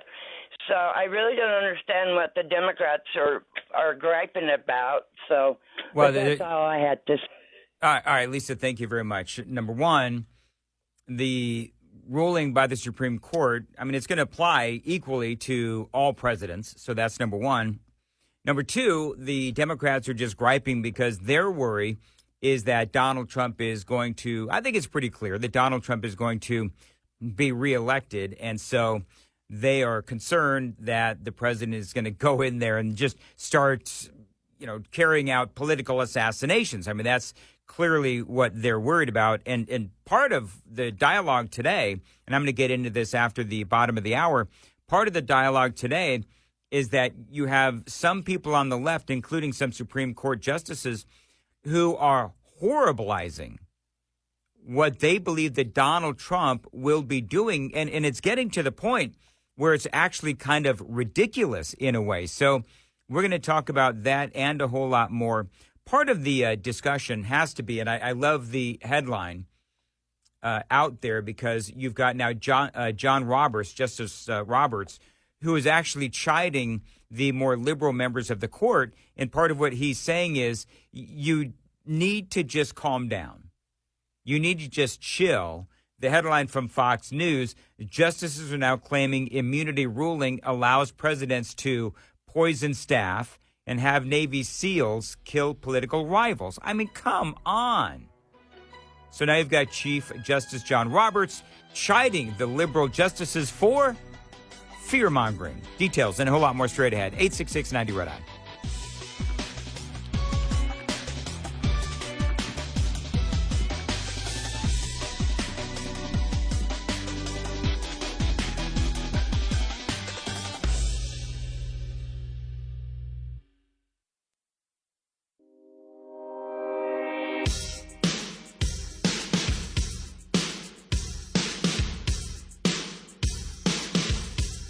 Red Eye Radio from the Uniden America Studios. Now, for Gary McNamara and Eric Harley, here is Dan Mandis.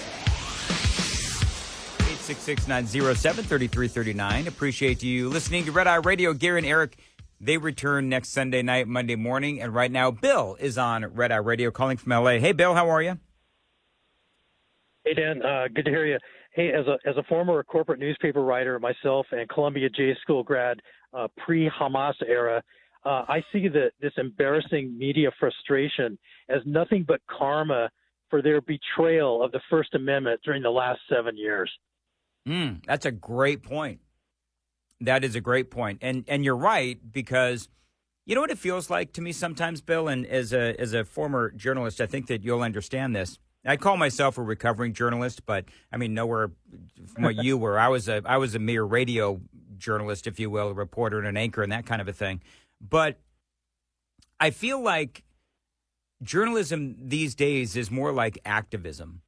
And so when you watch a Jake Tapper, when you watch a Dana Bash, when you watch a Margaret Brennan, where, they are finally realizing, or at least admitting, the truth. Because I think that they've known the truth for a long time. You can't ignore how bad Joe Biden has looked over the past 12 to 24 months and say that these folks have not noticed. They're not that dumb, I don't believe.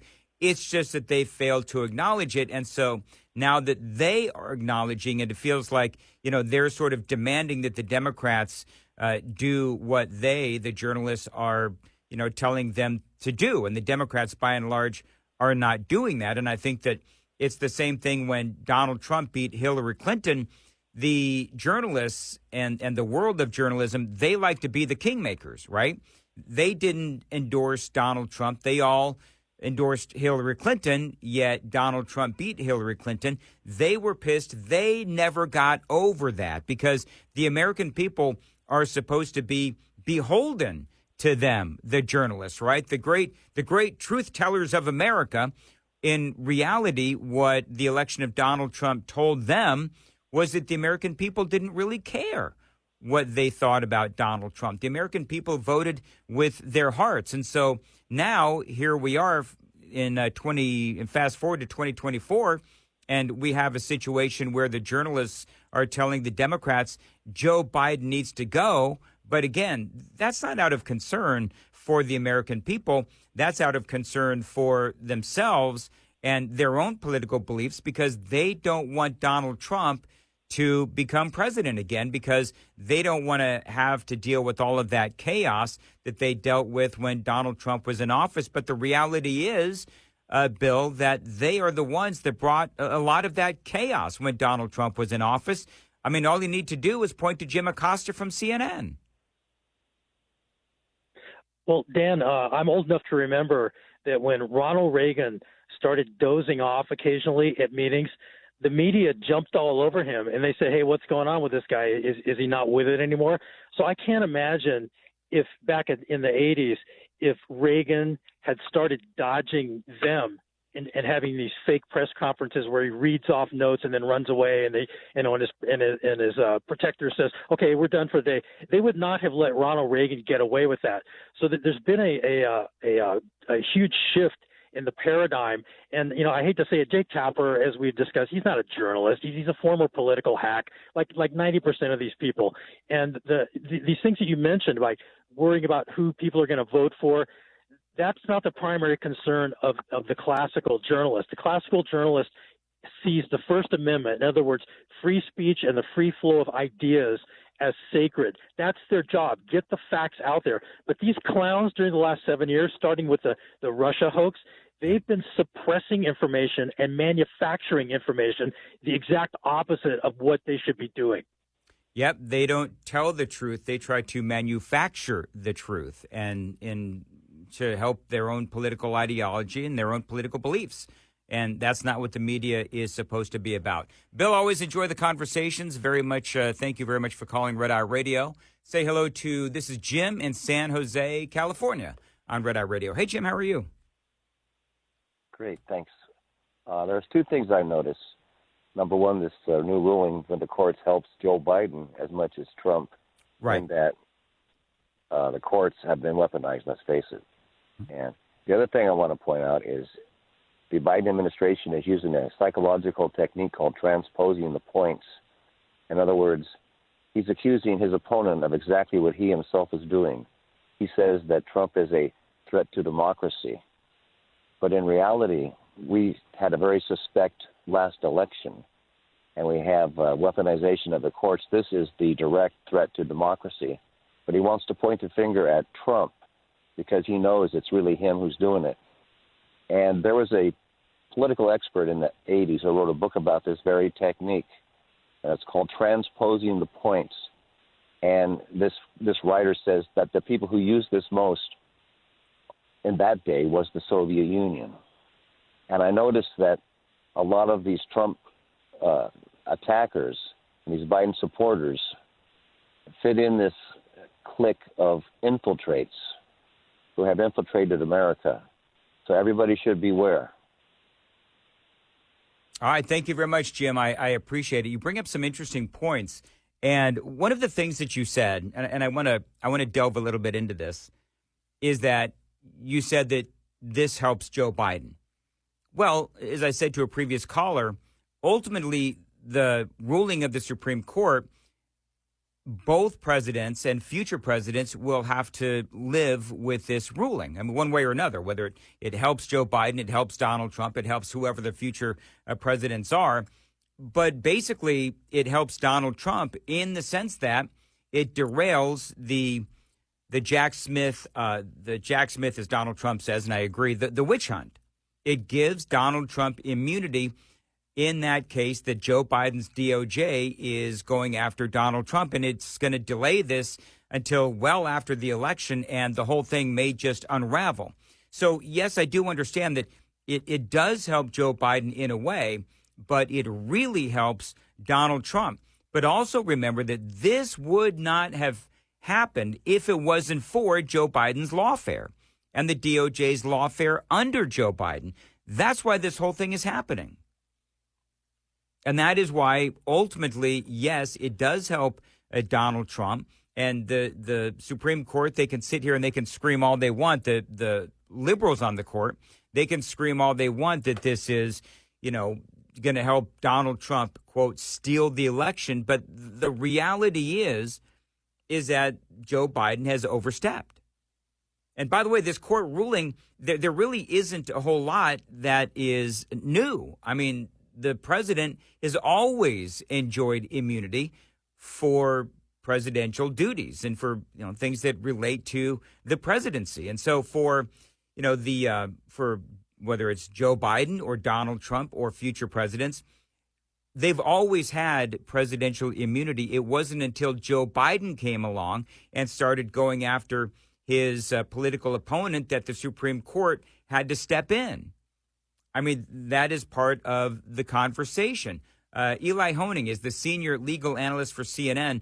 This is part of what he said yesterday. This case will not go before the election. It will not be tried before the election, and here's why. The Supreme Court has just said there is such thing as criminal immunity. The test, as we anticipated, is essentially official acts versus unofficial acts. We're sending it back to the district court, and this is an important detail, the court says several times, whatever the district court finds can be appealed before trial. Jack Smith had made an argument of, well, maybe the district judge, the trial judge, can work it out and send it to the jury, and then the jury can separate official from unofficial acts. Several times in this opinion, the Supreme Court, the majority, says explicitly whatever the judge decides about what's official or unofficial, what's immune or not immune, that can be appealed back up. 0% chance that happens before November. That's exactly right. Point Donald Trump. And he's been saying all along, Donald Trump has been saying all along that this whole Jack Smith, Joe Biden, DOJ witch hunt is really, in effect, an attempt to get him off of the ballot and get him thrown in jail before the election, or at the very least do whatever they can to limit the chances of Donald Trump being elected into the White House. And so you can talk about this case, this is the January 6th case. You can talk about the hush money trial. You can talk about what's going on in Fulton County. You can talk about any one of these things. You can talk about Colorado and some of those other states trying to pull Donald Trump off of the ballot.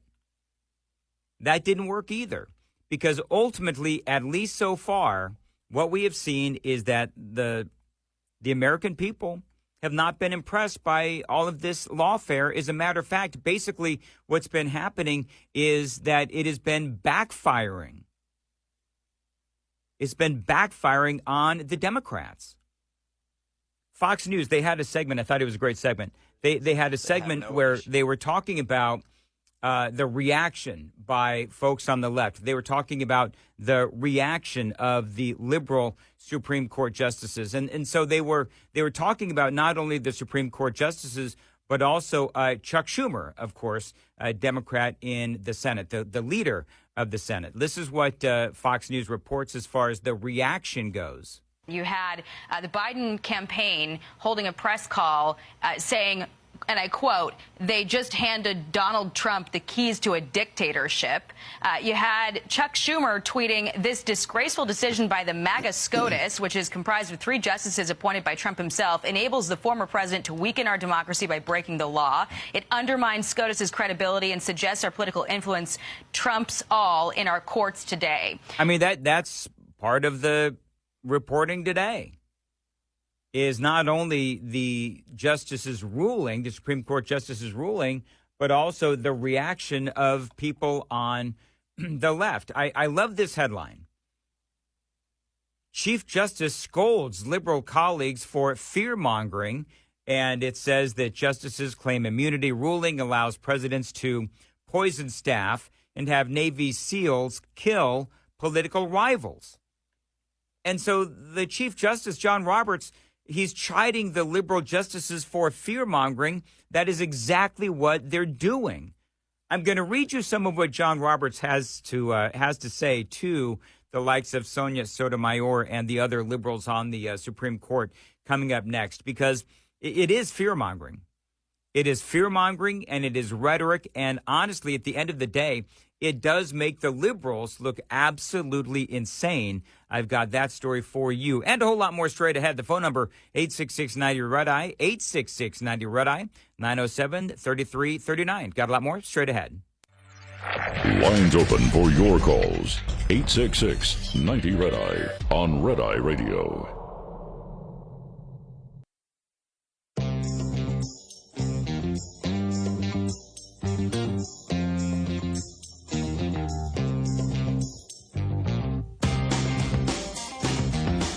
Red Eye Radio, 866-90-RED-I is the phone number. This is a story from Fox, and they're writing about John Roberts and the Chief Justice John Roberts chiding the liberal justices for fear-mongering in their dissents from Monday's Supreme Court ruling on presidential immunity. They say this was what Sonia Sotomayor wrote. A lot of people are talking about this. The President of the United States is the most powerful person in the country and possibly the world. When he uses his official powers in any way under the majority's reasoning, he will now be insulated from criminal prosecution, Justice Sotomayor wrote.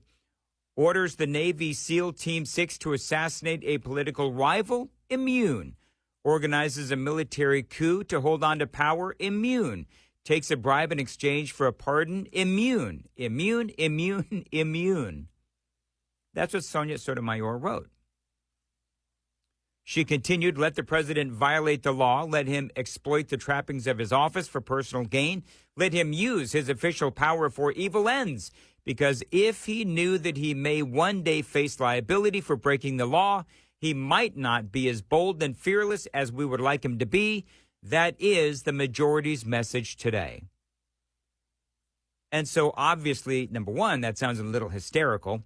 Number two, it just sounds a little out of context with what is actually in the ruling. So here's what John Roberts wrote. I'm going to have to whittle this down. As for the dissents, they strike a tone of chilling doom that is wholly disproportionate to what the court actually does today. He added, coming up short on reasoning, he says the dissents repeatedly level variations of the accusation that the court has rendered the president above the law. He says, adding that the dissents came up short on reasoning, writing that the positions in the end boiled down to ignoring the Constitution's separation of powers and the court's precedent, and instead fear-mongering on the basis of extreme hypotheticals about a future where the president feels empowered to violate federal criminal law. So, yeah, John Roberts, I mean, he has every right to tell the liberals on the court, will you just calm down? Because one legal expert after another has said that really what this does is it does maintain the status quo.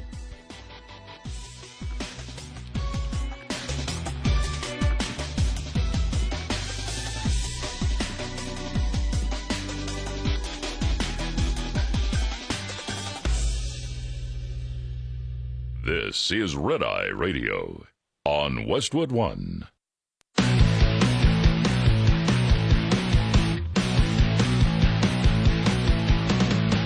Now, it's Red Eye Radio. Talk about everything from politics to social issues and news of the day. Whether you're up late or you're just starting your day, welcome to the show. From the Uniden America Studios. For Gary McNamara and Eric Harley, Dan Mandis, this is Red Eye Radio. Appreciate you listening to Red Eye Radio. The phone number is always 866-90-RED-EYE, 866-907-3339. Gary and Eric, they return next Sunday night, Monday morning by popular demand.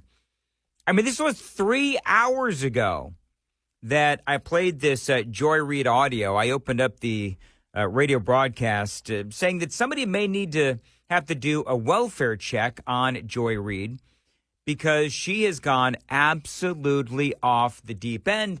We've been covering the Supreme Court and their decision to grant immunity to Donald Trump, or their decision on immunity with Donald Trump and the DOJ and their charges relating to January 6th against Donald Trump. Trump has been saying, I have immunity. It's gone all the way up to the Supreme Court. Supreme Court has ruled in Donald Trump's favor. And so now the left is predictably, of course, losing its mind, starting with Joy Reid. This election is no longer about the old guy that's in the White House now. Like, you know, all the op-ed pages and the New York Times can run around and opine about, you know, what Joe Biden should do. And, you know, y'all have fun with that. Enjoy yourselves, intellectual thought leaders. I no longer care. Doesn't matter to me anymore. It's above me now. It's above me now. There's a Waffle House next door. There's a Best Western next door as well. I'm trying to figure out, so the Best Western and the Waffle House, are you saying that you're just going to go stay at the Best Western and eat Waffle House every day? Is that what you're saying, Joy Reid? I mean, she does belong in the Hall of Fame for crazy people, clearly. It's above me now. It's above Joe Biden now. Don't care about Joe Biden's age, infirmity, that he shuffled when he walked. I don't care. Donald John Trump cannot be allowed back into the White House. You put him in the White House, combined with this court and a Republican House and Senate, we're done, y'all. All the rights that were won in the 20th century, the hard-earned rights of women, laborers, workers, the rights of children. Remember, child labor used to be legal. The rights of black folks, forget that. The rights of non-white immigrants, forget that. All of the 20th century, they are trying to repeal the entire 20th century, and they're doing it fast. Between them and these crazy Republican governors, they are repealing the American century, the 20th century, because they don't like it and they want back the 19th century. The century when super rich white men, unchecked and untaxed, amassed great wealth, passed it down with no taxation to their descendants and pretended that they had earned it on their own, that they were just masters of the universe. They want that era back. They think that the 20th century was an abomination and they are dismantling it. They're coming for every single one of our rights. They're not done. Nothing insane there. That's Joy Reid.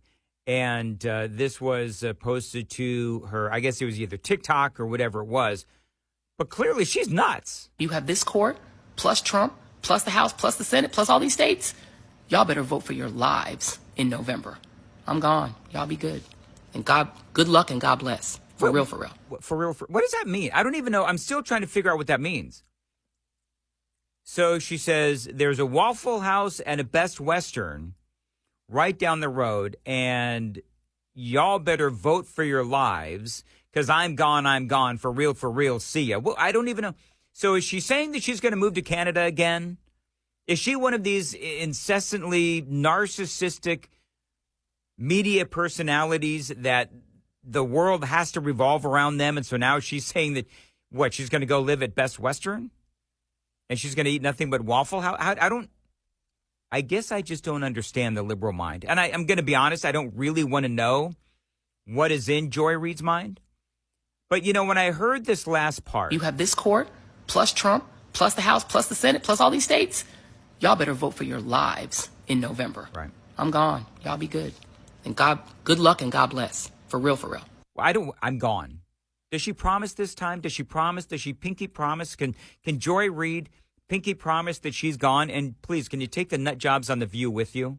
Maybe Joy Reid and Joy Behar and all of the rest of the joyless women on The View can all go live at the Best Western and eat nothing but Waffle House. Do you know, I would love to see Donald Trump elected again just to see Joy Reid's response. And Joy Behar as well. I mean, I do believe that would be pretty funny. I do, because clearly Joy Reid is off the deep end. I've always thought that she was a little nuts. I mean, she does take the partisanship to a new level. So, I mean, bottom line is the Democrats and the liberals out there, they are not reacting well to the Supreme Court's decision Monday on Donald Trump's immunity. The Supreme Court decided with Trump as they determined that he does have immunity from federal prosecution for actions taken while in office. Let me just give you the bullet points, and then I'll play you some more audio from some of my favorite commentators. But when it comes to core presidential activity, Donald Trump, they say, does have absolute immunity even his interactions with the Justice Department on election concerns, he does have immunity. Now, that doesn't mean, as some of these Supreme Court justices on the left, like Sotomayor, it doesn't mean that Donald Trump can take his Glock and walk into, I don't know, the Senate and gun down Chuck Schumer and not face any consequences. He's not immune to that kind of thing, even though that is what Sonia Sotomayor is saying. Generally speaking, the president has immunity for things done in office as it relates to policy. They also said that official acts cannot be used as evidence in a potential trial. That's going to be a massive issue for Jack Smith to overcome in his January 6th related case against Donald Trump. As to specifically what is immune and what isn't, well, that is ultimately now going to be up to the lower courts, but John Roberts and the majority said that the president has immunity for official acts, and what he doesn't and what he does cannot be used as evidence against him, against Donald Trump, by the way, or any president. So if he does something and they try to use those acts as evidence against him, well, those acts are protected according to the Supreme Court. But see, that's not really anything new. I mean, this has been part of the deal with immunity in presidents for, decades now. And so for John Roberts and the majority on the Supreme Court, they basically have maintained the status quo. The ruling also says that the courts may not consider a former president's motive, which may allow Donald Trump to argue that he was not attempting to overturn an election when it comes to January 6th and the election of 2020. And by the way, that just makes sense. Now, Jonathan Turley, of course, he's one of my favorites. My listeners in Nashville, Tennessee know this. I think Jonathan Turley is the smartest guy out there. And by the way, as Gary and Eric have said many times, Jonathan Turley is a guy who is left-leaning. He's actually a Democrat. So is Alan Dershowitz, by the way. But for Jonathan Turley, he's not necessarily a big fan of Donald Trump. He's a fan of the Constitution. And so when the Supreme Court comes out and they say that, yes, Donald Trump does have immunity, and he has immunity in this case with Jack Smith and Joe Biden's DOJ as they go after Donald Trump, turns out he does have immunity. And Jonathan Turley says, yes, this is the right way that the court should have decided.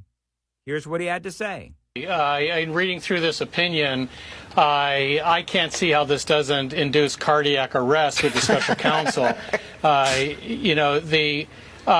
one point in the opinion, they say, look, this is a quote, the indictment's allegations that Trump attempted to pressure the vice president to take particular acts in connection with his role with the certification proceeding thus involve official conduct.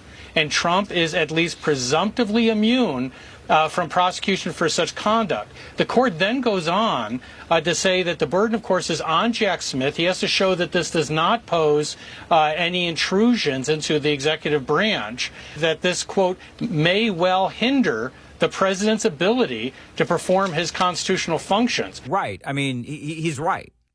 There's a number of things there. So if Trump, as it relates to January 6th and everything that went on there with the election of 2020, Trump, as at the time he was president of the United States, remember that. And part of the president's responsibilities, of course, is to uphold the Constitution. And part of that and part of law in America is free and fair elections. So as Donald Trump is, dealing with Mike Pence and talking about the electors and the certification, all of those things, it could very easily be argued that the president was acting on the best interests of the American people to ensure that we were engaged in and having a free and fair election. And so a president can't be hamstrung in whatever he's doing, obviously up to a certain point, but he can't be hampered or hamstrung worrying about what the next president is possibly going to do. Now, again, that doesn't mean that he can go and take out a political rival with a gun. But some of the people on the left, that's part of what they're saying. That's part of the fear-mongering of people on the left. But Jonathan Turley says, yes, the Supreme Court was correct. And so now, because of the vast amount of evidence that Smith has brought to this case, there really is no way that the judge, Tanya Chutkan, she's going to have to go and unravel all of this evidence and decide, okay, well, under official duties, he is immune from this and this and this and this, but this part of it was not part of his official duties. In other words, there's so much here, and the Supreme Court basically kicked it back to Tanya Chutkan with some guidelines as to what they would consider immune and what is not immune. Oh, and by the way, all of this can also be appealed. And so if it's appealed, there's just bottom line here, there's no way that there is going to be any kind of a decision before the election in early November. Here's more from Jonathan Turley. Here, the court is imposing a very significant burden on Jack Smith when this goes back to the judge. We talked about how this trial judge has proven to be very favorable towards Jack Smith. She's certainly been motivated to try to get a trial before the election. But the court here is giving much more clear lines than some people expected. They're saying that there is a presumption here that you have to deal with. The burden is high, and the court indicates that it may view this as something that could hinder a president's authority. Yeah, and that's what I said. A president cannot be hamstrung or hindered worrying about being brought up on some sort of a charge. And so, pointing back to the Joy Reid audio that I played a little bit ago, that is evidence of the hyperbole and the hysteria that is out there on the left. Now, the problem for the left is that clearly this is another case that has gone down in flames, just like Colorado and some of these other attempts to keep Donald Trump off the ballot. We saw what happened in Atlanta, in Fulton County, where Fannie Smith, that whole thing is a complete and utter train wreck because of not only the affair that she was having, but also the misappropriation of funds and the, at least to me, the clear evidence of fraud in that case. So that case is tarnished big time. That case is going to be delayed as well. And people just did not care about the hush money case. And all of those convictions, people clearly do not care. So everything the Democrats have been trying to do to keep Donald Trump off of the ballot is not working. And all the Supreme Court did here, by and large, was maintain the status quo.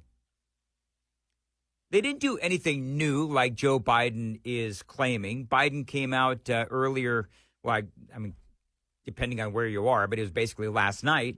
And he said that this is something that the Supreme Court, they are expanding upon this immunity. And now Donald Trump is basically going to be able to, if he's reelected, he'll be able to do anything he wants.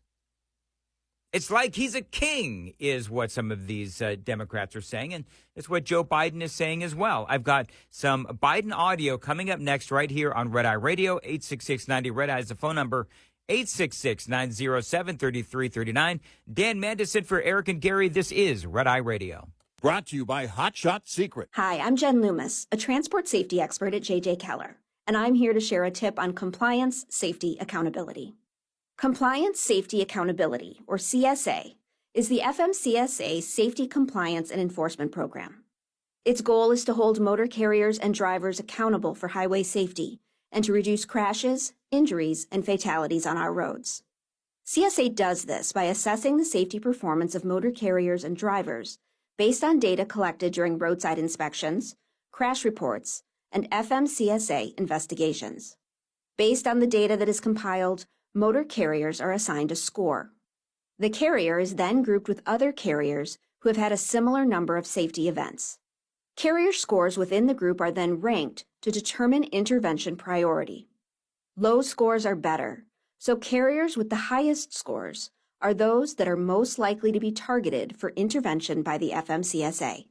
Interventions range in severity and may include warning letters, roadside, off-site, or on-site inspections, civil penalties, or operation out-of-service orders.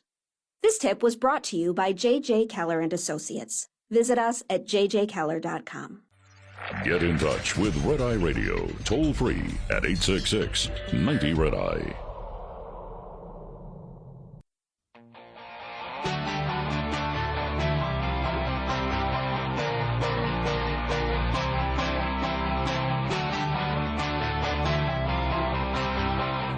Red Eye Radio, 866-90-RED-EYE, 866-907-3339. You know, Monday was a good day to be a conservative and somebody who pays attention to the media because they were losing their ever-loving minds. Well, the Democrats were losing their ever-loving minds. And, you know, conservatives, we're just sitting back. It's almost like, you know, pop the popcorn and just watch the insanity ensue, which is exactly what happened. So if you were, I played you earlier some Joy Reid audio, and coming up after the bottom of the hour break, I'll play for you a bit of a montage on some of the reaction to Donald Trump being, you know, essentially granted immunity in the Jack Smith case on these January 6th related charges and the whole investigation. And this is something that Donald Trump has been talking about for a long time. So it's just basically another one of those stories where Donald Trump was right. And so I think part of the gross overreaction we were talking about earlier, Chief Justice John Roberts chiding, mocking, making fun of his liberal co-workers there on the Supreme Court, because he's saying that, number one, the things that they're saying that Donald Trump is immune for is not even close to reality. He's not immune from charges if he takes a gun and shoots someone else. I mean, he's not immune to that, but that is basically what Sonia Sotomayor and others, the liberals on the court, were saying, was that Trump would be immune from doing things like that, or hiring a Navy SEAL or telling a Navy SEAL to kill a political rival. That's not what the Supreme Court is saying. But you see, for Democrats and for the left, and for some people in the media, all they have are lies, because the reality is that if you look at the truth, which is what conservatives are doing right now, the truth is that what the Supreme Court did in Donald Trump's immunity case in this January 6th related Jack Smith investigation, they basically upheld the status quo. That's what Jonathan Turley said. That's what Trey Gowdy and others have said as well. And so the reason why you have people on the left, the reason why the media and the liberal justices and lawmakers alike, all on the left, the reason why they're going so hysterical over this is because they're trying to politicize it, because lies is the only thing that they have left.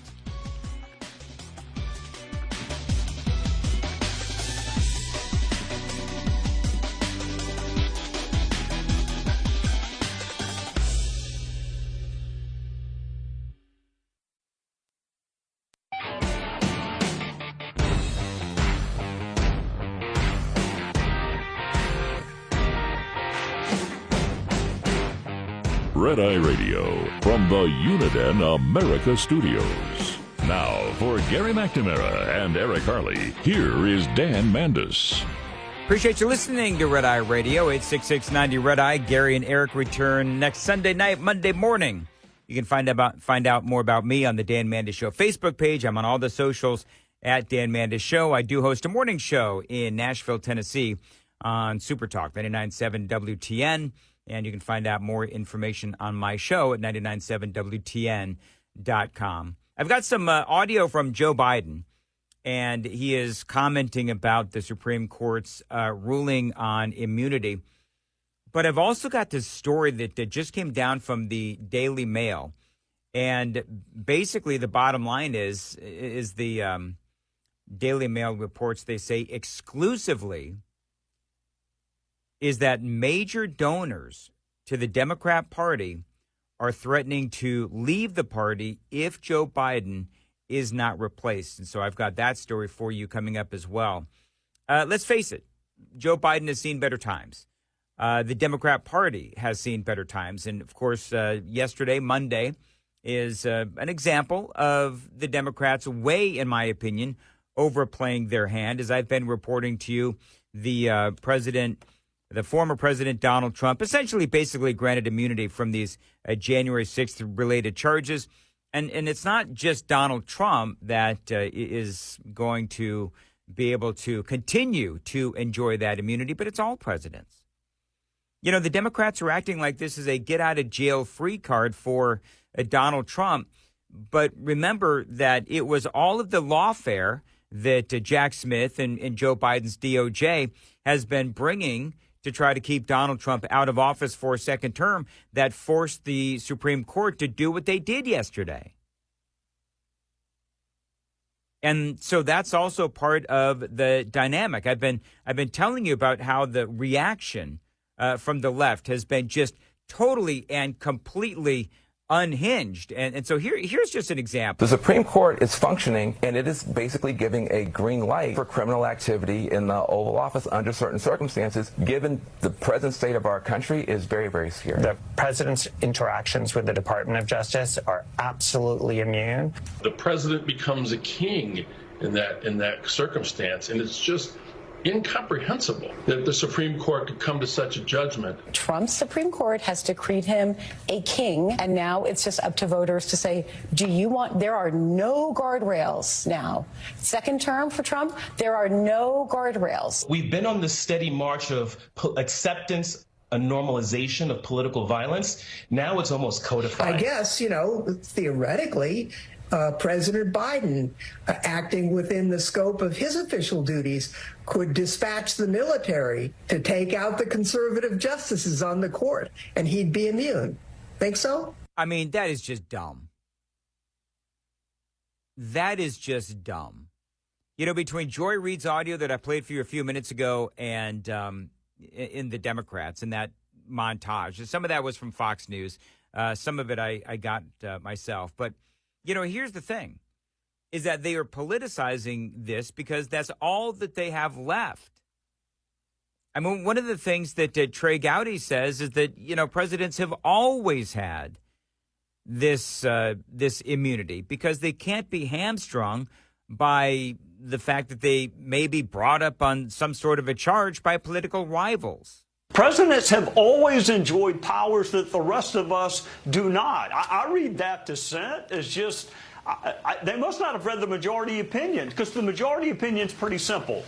Unofficial acts have no immunity at all. Official acts, there is immunity. Yes, there is immunity for official acts. For unofficial acts, you don't have immunity. I'm not sure what it is that Joy Reid and the rest of these folks don't understand, including, by the way, Joe Biden. This nation was founded on the principle that there are no kings in America. Each of us is equal before the law. No one is above the law, not even the President of the United States. With today's Supreme Court decision on presidential immunity, that fundamentally changed. For all practical purposes, today's decision almost certainly means that there are virtually no limits on what a president can do. This is a fundamentally new principle. It's not.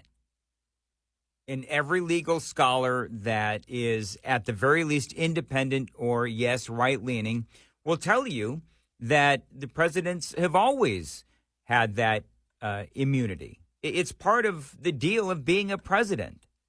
But people are kind of laughing, too, because, Joe Biden is such a hypocrite. Because he talks about, honoring the Constitution, honoring law, honoring the Supreme Court, and all of these other things. And clearly, Joe Biden is a hypocrite. And so this soundbite has been floating around. You had the Biden campaign holding a press call saying, and I quote, they just handed Donald Trump the keys to a dictatorship. You had Chuck Schumer tweeting, this disgraceful decision by the MAGA SCOTUS, which is comprised of 3 justices appointed by Trump himself, enables the former president to weaken our democracy by breaking the law. It undermines SCOTUS's credibility and suggests our political influence trumps all in our courts today. And what's funny, of course, is that if you really want to talk about weakening our democracy, that is exactly what Joe Biden has done by, I mean, many things that we could go down the road of, but most certainly as it relates to our border and letting in millions of illegal aliens, in my opinion, does weaken our democracy. But Joe Biden is also being hypocritical. I know I will respect the limits of the presidential powers I have for 3.5 years. Supreme Court blocked me from relieving student debt, but they didn't stop me. So in other words, I'm going to tell the American people that I'm going to honor the limits of the presidency, yet I'm going to ignore the Supreme Court by forcing Americans to pay off student loan debt. I mean, that does bear repeating. I know I will respect the limits of the presidential powers I have for 3.5 years. Supreme Court blocked me from relieving student debt, but they didn't stop me. So I don't think Joe can make up his mind. But there's more that the president had to say last night as this immunity decision came down from the Supreme Court. He spoke a lot about President Trump and the Republicans, and you just heard him say, well, what Donald Trump's Supreme Court has done, it's a whole new thing. And again, it's really not. Just understand that as a president, they've always had great immunity powers for official acts. The classic example of Obama killing an American overseas because he deemed him a terrorist. Now, I believe the reaction here is because it means that Donald Trump is going to not have to face a trial because the election and before the election, and he may not face a trial at all. And that's what has the Democrats all freaked out because they're depending on lawfare to keep Donald Trump out of the White House because they know that they can't win any other way. They certainly can't win on the issues.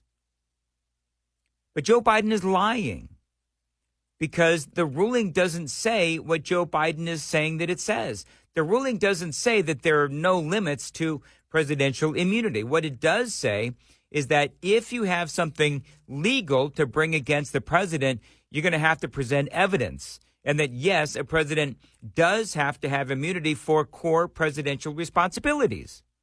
Otherwise, each side would be going after the other every time there is a change in presidents.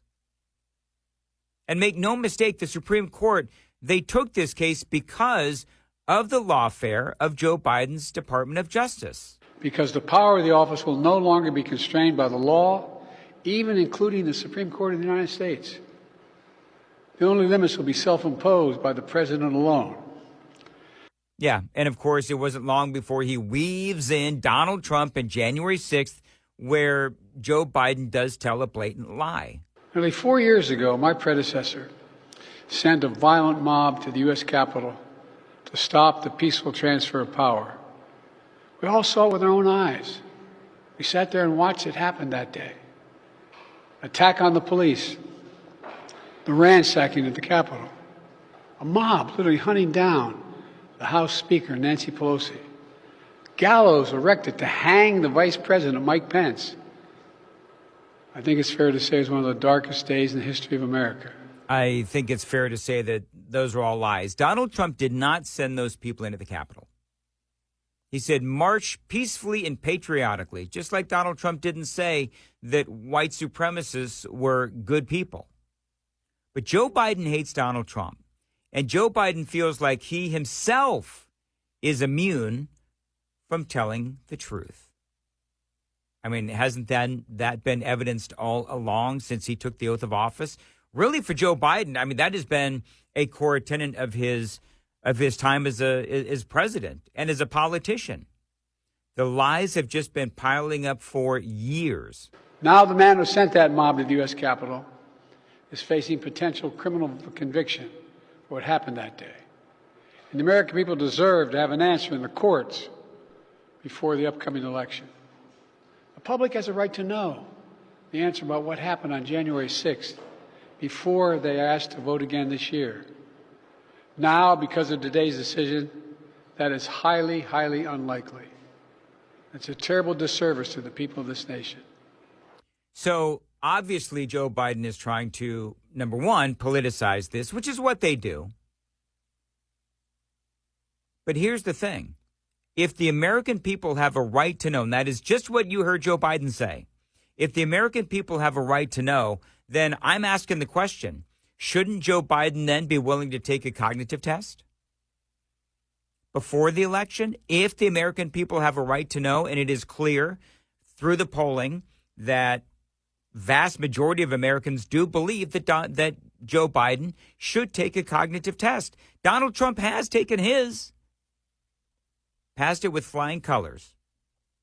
But that's another conversation for another day. It does seem to me that soundbite where he was saying that the American people have a right to know the results of this January 6th related charges. You know what I would say is, the House of Representatives had the January 6th hearings. We all remember that. They made a big production out of it, a big dog and pony show. They brought in TV producers to help craft the Democrat narrative. So there has been plenty of opportunity for the Democrats to get their side of the story out. And no one was there, by the way, to defend or represent Donald Trump. No one. But what that was, what you just heard, was Donald Trump. Ultimately, he now has immunity. Going forward, he will not have to go to trial before the election. That is number one. I don't think that he'll have to go and face any kind of charges in this case at all. I think that Jack Smith is going to have to he and Judge Chutkan, they're going to have to close up shop because it's going to be very difficult for them to go through all of this and pick out what pieces of evidence and what charges he is now immune to and what charges he is not. He does not have immunity on. But here's the thing. When you look at this and what you just heard Joe Biden say, when he said the American people have a right to know, well, here's the thing. That was a message to Jack Smith and Judge Tanya Chutkan to get going on this so that they can get this sorted out so that there will be some sort of a continuation of the investigation and a trial for Donald Trump before the election. That is Joe Biden telling them to get your butts in gear. Now, we'll have to see where this ultimately goes, but, for me, it has just been fun to kind of watch the Democrats and their reaction to this whole thing. Now, coming up, apparently the big-time Democrat donors, they're looking at Joe Biden and they're saying, you know what? Either replace him or we're going to pull our money. That story and a whole lot more is straight ahead. 866-90-RED-EYE is the phone number, 866-907-3339. Lines open for your calls. 866-90-RED-EYE on Red Eye Radio.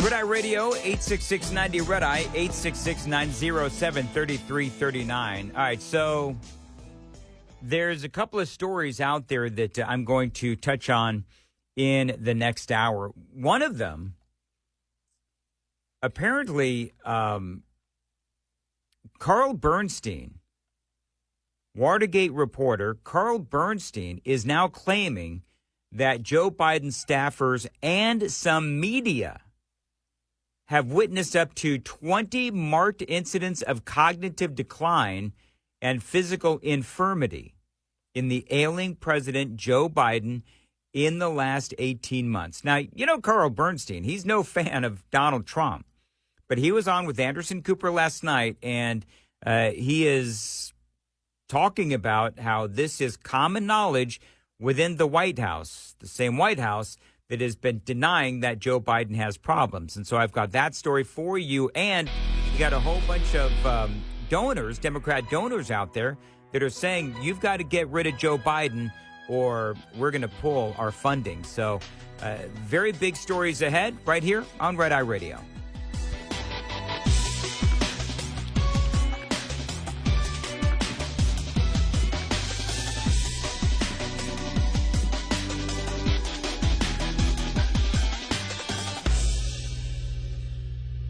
This is Red Eye Radio on Westwood One.